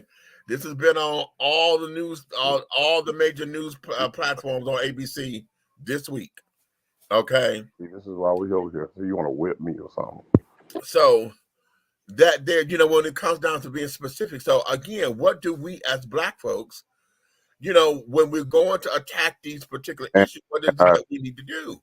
What is it that we're talking about? Because I get tired of, this is what I don't like about the candidates when they talk about what we need, what we need, better health care, blah, blah, blah, blah. Those are talking points. Break this down. Why do we need so much when all the other countries get stuff for free that we fight for? Right. How is it that they devise a plan on the same planet we live on, the same world we live on? How do they figure out how to have free health care, free education, free everything that a person needs to doggone become a masculine, a sturdy, strong, number one, just a pillar in the community to change things, to bring up the next generation? They do that in all these other countries. Why this country can't figure it out? No, because what they have not figured out is how to make money in it. Hey, I told you. But the other ones figured out. The other countries figured out it's more money on the back end. Which is what, but here, it's on the back end because the long term is to preserve the country. Right now, I'm just trying to preserve a bank account. Okay, if I'm trying to preserve my legacy and what I've done during the time that I'm here, okay, that there is what a lot of this is. It doesn't become, I'm looking at making sure that the company stays afloat and that my family is being fed. And that but dear white man, where is the legacy in rob, steal, and kill? Death. Yeah. How you steal a whole country and then rob everybody in it for the rest of the country's existence? How you want somebody to follow laws that you wrote? Why I gotta pay you for a speeding ticket? Who told you it was supposed to be that fast right there? Right. Why I gotta pay you for taxes on the car? Who told you I need to have an emissions test? And yet you still burning the ozone layer. You're still burning the ozone layer, yeah. That's what I'm trying to figure. Okay. You allowing this, and yet we still have to pay for it. And why everybody who's been locked up in the last 10 years for marijuana not out of jail already? And that there, again, we want to talk about specifics to Blacks. That there, what are you going to do, politician? Because right now, as Black folks, that there, and I was hoping that, they got another debate coming up, Stacey and Brian here for Georgia, okay? And I'm hoping that comes up because he keeps trying to say that you're trying to get rid of the cash bail. Okay, and this, that, and other, which means you want to more criminals out on the street, blah, blah, blah. No, the cash bond, honey, is not about getting, that thing is all about nonviolent offenders. And making sure that they're able to, if they got to wait for court, how come they can't wait for court at home if they're nonviolent? Okay, if that's the case, put them on the tether and let them be at home versus being up in jail, but you say it's already overcrowded and we got to go through all this bullshit. Okay, and like, in the case with my son, being locked up, and now my son ain't coming home no more. Okay, because y'all had him locked down in this motherfucker and set the bond so damn high for something nonviolent. Dumb. There's two sets. There's a black law book and a white law book. And then let's address that. And see, that's something everybody needs to address. And people don't even need to address that. Why is it that the law seems to be different? If we're saying that this country is made up of the same set of rules, why is it that it becomes a whole big to-do when it comes down to what's going on in this country? Because we seem that it's two different sets. And every time we go through, we don't even have enough lawyers to sit down there and to look at all these cases of wrongful incarceration and carrying on. Folks sit up there rotting away because you want to privatize prisons. You want to sit down there and then on top of it, like we said before, hell, what's that, the 13th? Is that the 13th or the whichever amendment, the 13th, I think, to where it says, honey, we free unless you are incarcerated. Right.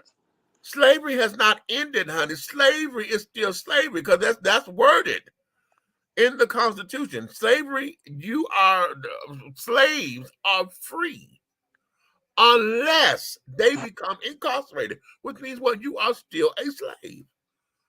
Now, that's how your Constitution is written. And so now what? Boy, say, can you see? How come we're not addressing that particular issue? Right. Here's one thing here in Georgia, and DC said this on, y'all know, on Wednesdays I'm on in the mornings, honey, with the Money Train, honey, with DC. 106 radio.com. And he was saying, I don't hear what these folks want to do specifically for Black men. And when he said that, I said, wait a minute, because I heard Stacey Abrams say, you know, what Black men, honey, are, that's a demographic who votes that I really need, and I'm like, okay, well, what are you going to do specifically for Black men? No, because it becomes a whole catch-22. Black men make up a ton of the homeless out there. Okay, that's why a lot of these jobs are carrying on, honey. A lot of Black men are not being able to sustain the jobs because either they don't have the training or whatever that goes on with the job. Here you only use them if going through temp services. You only use them. You get 90 days. Well, hey, why is it on day 89 you decide to cut loose instead of hiring these children in? Okay, I'm glad you. Perfect platform, perfect subject. Let me reiterate. Okay. This is what it is. The reason they do that is because not all of those contracts with those employment and services, right. Not all those contracts are contracts from the actual companies, right. Those are government contracts. Listen to me. I got it. I walked in the wrong room. I ain't gonna say what company I was working at, but when you walk in the wrong room and nobody paying attention to you and they just steady talking. They're having a board meeting. They figure you're supposed to be there. Okay. Right. Well, anyway, every company is asked to do this or participate. Some say, no, but a lot of them say, yeah. Right. That is to build up the numbers showing their equality across the board. See, I can put on a mask and say I love white people, but it was just a mask. And that's how they have their numbers up, where they can prove equality through politics. That's affirmative action, ain't it? Exactly. Affirmative. Right. Affirmative. Affirmative. Right. Right. Okay. Yeah. Roger. Yeah. And so that's exactly what that is. Because if you ever get somebody that's into human resources that work at those places like Adecco, Kelly, you know what I'm saying? Right. You ever wonder why a lot of stuff in those places be so secretive? Right. It's supposed to be my business. You got my information, finding me a job. And everything is weight up here when you talk in the back. Well, because a lot of stuff, bro, is those contracts filling the numbers, and they get a kickback at those. I would definitely go there, yes, because that there. Listen, this here temporary services are doing the work portion that they've been wanting to give faith-based organizations to do. Yep. You know, because remember, they were trying to put that on the church. They wanted the church to be the faith-based initiative where they handle all the social services of the ills, to where they handle the clothing and the this and the homeless and blah, blah, blah, blah, blah. They were trying to get that money to the church. But churches don't pay fucking taxes. Boom. So now you're giving me money to handle a problem that the church was supposed to do anyway. But when the numbers wasn't doing right, you can't say, oh, okay, we're going to up the taxes or whatever, because churches don't pay taxes. That's exactly what it is. They have to have some type of figure 8 or 360-degree ram of the money to recoup this money. At the end of the fiscal year, it has to be all gone in order to get more. Right. Man, boy, y'all, yeah. But you know me. Hey, you know me. I'm just media production guy. You know what I'm saying? I'm a host and I'm a promoter, yes, and producer. Yeah, that guy. Okay. Yeah. Anyway, that there. Shout out to everybody's mom. Hi, mom. Okay. That there is the whole is one of those things, because you hear all the time about programs who you'll see it. Oh, well, we have a prison. What is it? A prison rehabilitation thing. You know, we will accept you if you have a record or whatever, because we get a government grant to let us do this as an experimentation or whatever. This is a program that's built so they can. But so crazy is that's them trying to prove that they're wrongful incarceration. You know what I'm saying? They say, no, they can come in and get rehabilitated and still be a effective person. A meaningful, a wonderful societal person. Yeah, they get jobs. There's jobs out there. People have second chance programs. Not saying that. Yeah, I snatched him up off the street, bogusly locked him up, got a hell of a check for the couple of years that I had him, and now I'm finna get some more money by sending him through one of these programs. Right. Which gonna take half his money, because see, now we giving you free transportation and this, that, and other, but we're gonna take it out your check. So now I got to pay for a uniform, I got to pay for fingerprints, I got to pay for transportation, background check, on the minimum wage check. Okay, so what was supposed to been at the end of the week $250, $300, now that became $175 because you took all this damn money up out of here. How the hell am I supposed to survive on $175 a week? You're not. You're supposed to go back and stick up a liquor store so I get another $500,000 out. Right. For the recidivism. Okay. For the recidivism. Okay. So if we gonna talk politics, and particularly we're talking about specifically black men. That's why I say run, nigga, run. But see, that's not the whole thing. The thing, they always say run, nigga, run. No, it's run, recycle, nigga, run. See, they got the 3 R's wrong. It's not okay. It's run, recycled, nigga, run. Oh, you know what? Wait a minute. That's the other thing I meant to put up in here. about the whole TNT travel, nigga travel. When Nikki put that up on her Instagram, I said, "Oh, I was today years old, honey, because this is new for me." I did not understand about the whole TNT. You know, we knew there was dynamite and tried natural, whatever. But at the same time, did not know that back in the day that was code. It was code for black folks, honey. No travel, nigga, travel. Because now, you know, you got to get the hell up out of here. Yeah. Okay, get the hell up out of here. Because either white folks thought that you became too uppity, or you done did something where you got to get the hell on.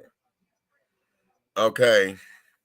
And yeah, I got to find that video again because I thought I had put it up in here. It's on my phone. I didn't transfer it to the computer. Bless you, Cupcake.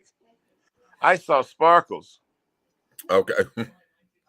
So no, child, no. It's very, very, very interesting. Very interesting. Very interesting.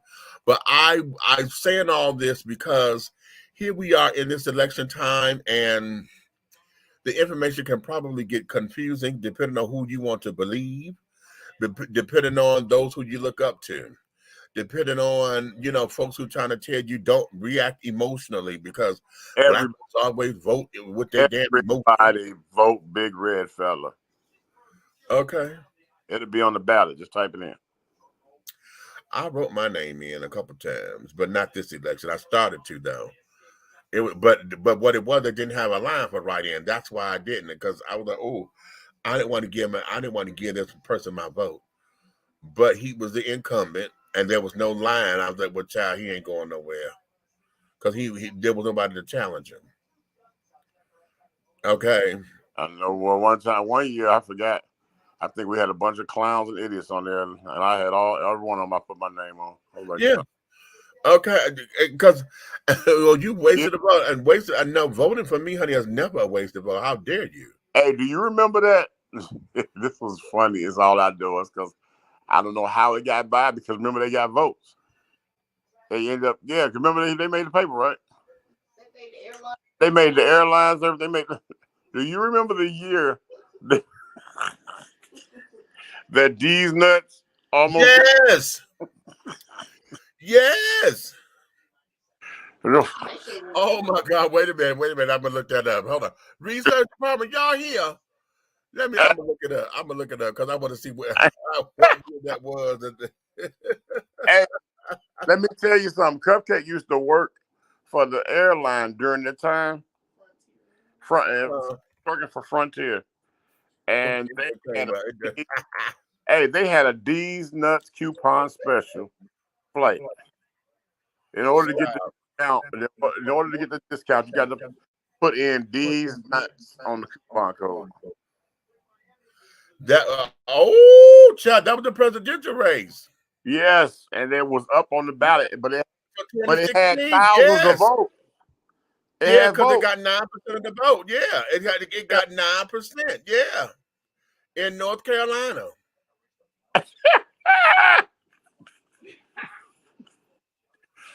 Yes. Bruh. Could you imagine if these nuts swept? Not Baby, mine. Yeah. If he would have won, I really want to know who that person is. Oh, now this is the part I did not know. It was a 15-year-old child, honey, who did that. Yeah. Yeah, a 15-year-old. Very smart. Olsen, 15, registered under the pseudonym D's Nuts and filed to run for president with the Federal Elections Commission on July 26, 2015. And he was on that ballot, honey. Yeah. Yes, he got 9% of the vote, honey. He got 9%. Running as an independent. Smart kid.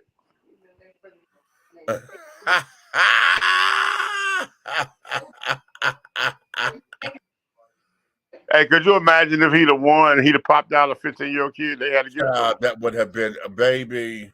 They would have had to give it to him. They couldn't have. Because he went down as fraud. Because he's 15, he defrauded the government by fraudulently saying his age or whatever. So what you gonna do? But what was you gonna do with everybody vote? they had to spend the money and redo that. They would have to spend the money and redo that because see now they would have to remove him from the ballot and take all those votes because those votes would have been null and void. So they would have to do that election all over again, which means they were forced that to be a quote unquote runoff. And then they would have prolonged it, and then they gave exactly 4 more years.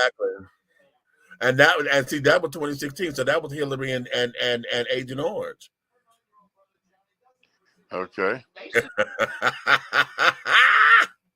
that case, then they should have redid their votes. Yeah. That was hilarious. Yeah. Man, what was funny?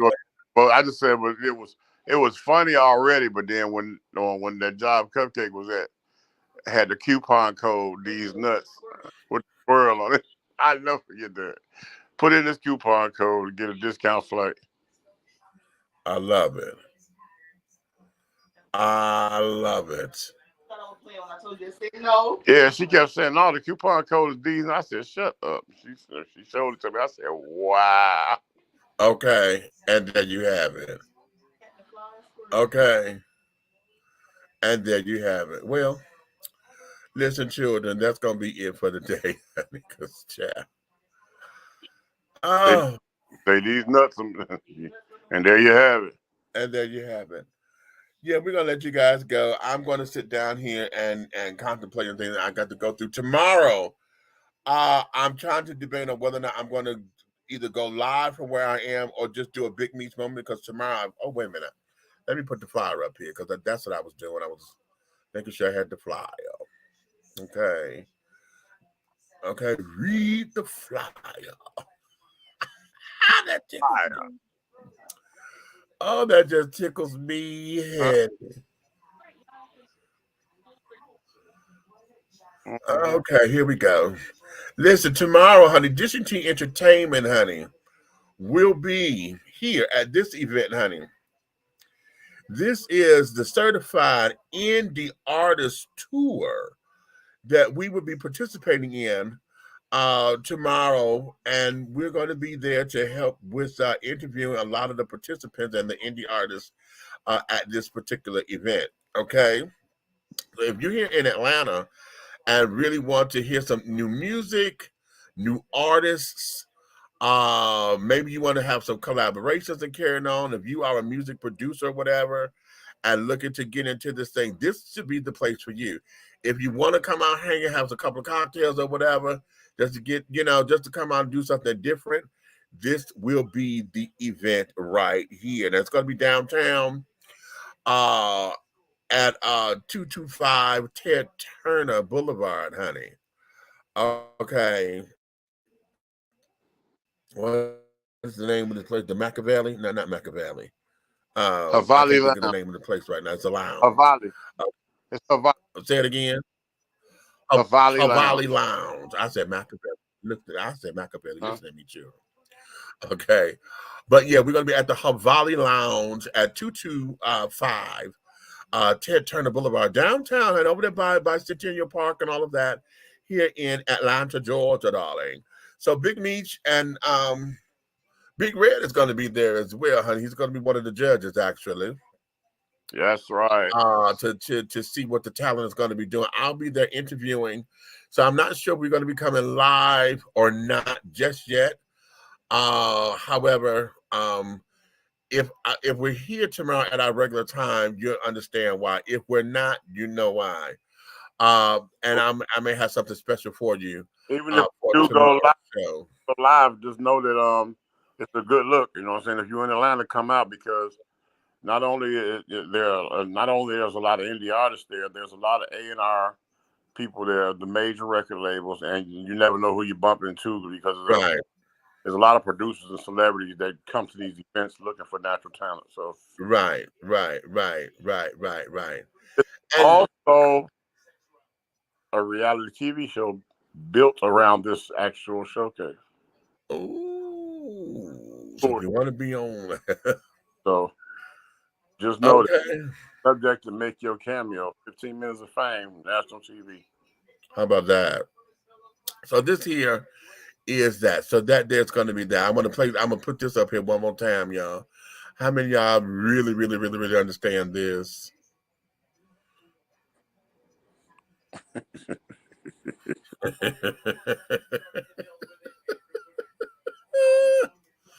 Okay.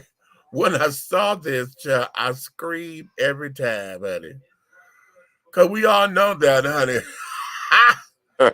When mama had her kids, child, hell, listen, Essie Lorraine, I told y'all, honey, listen, my mother was yeah, that girl. The Amazon girl, that she is. Where my girl at? Who? Wait. Ooh. Wait. Where's she at?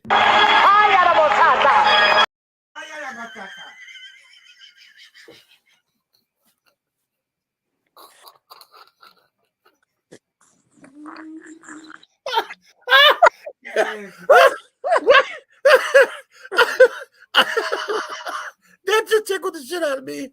I love her. Wait, one more time. She said,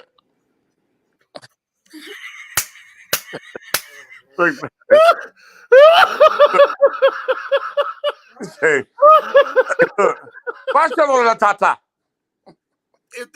it's the head wiggle. Oh, Joe. Oh, because she done said it, honey. She mean that. Mm-hmm.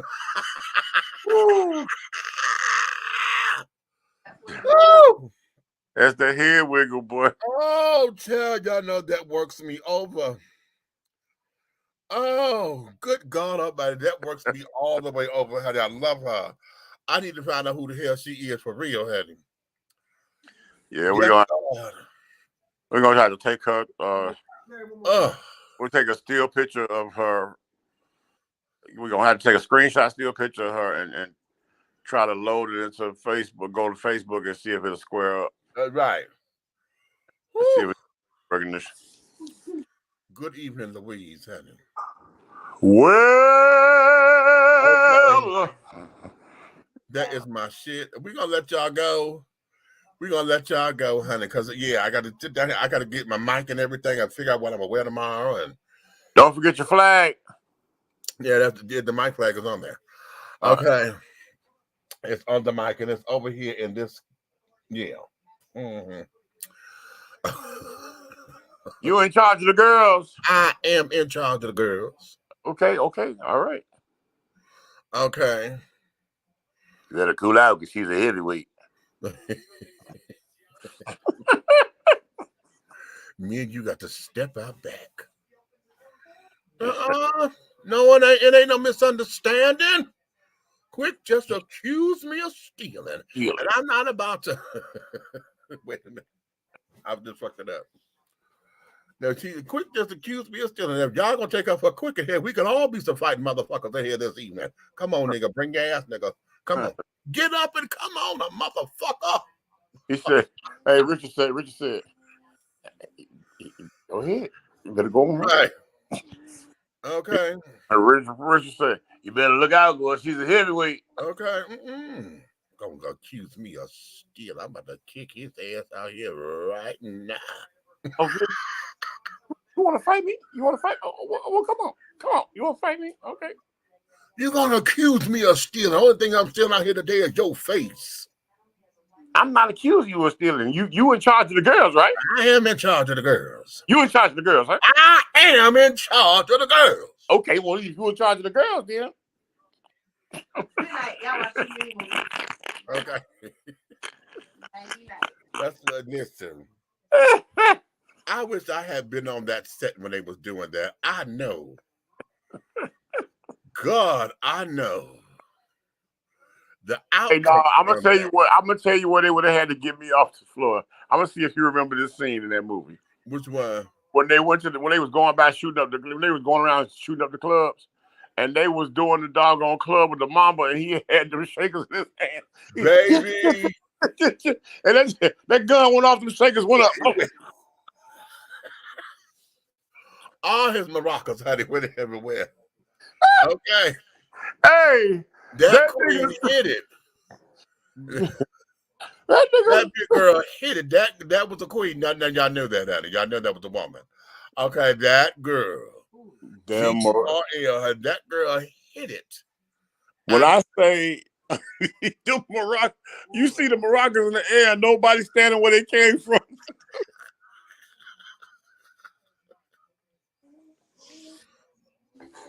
Damn. I can't. Hey, Lord, I still remember when I was in the doggone theater, and they said, I said, oh no, and everybody was looking. I said, y'all didn't see that? I'm telling you. From what, they say that it didn't do well at the box office, but it's such a cult classic now. Yeah. The Wiz didn't do well at the box office, but it's such a cult classic now. Listen, that's a part of who we are. You cannot have, I don't care where you at, that's one of those movies, and I don't care where it's on, you cannot scroll by and not watch it. Yeah. That's just who we are. Okay, that's just one of those things. But yeah, so all right, let me let y'all go, honey, because we rambling. That background noise would be the perfect person to play that witch that went down the toilet right there.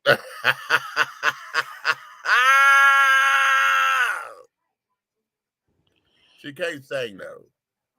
Well, gotta go. Hey, it's been real. Right. No, wrong song. You're not going. Who's that?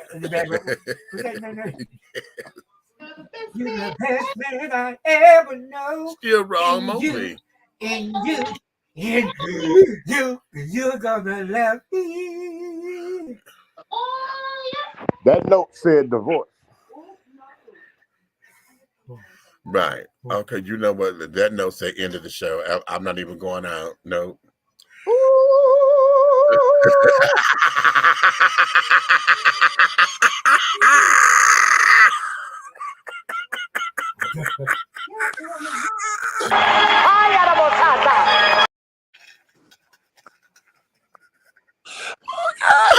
Please see what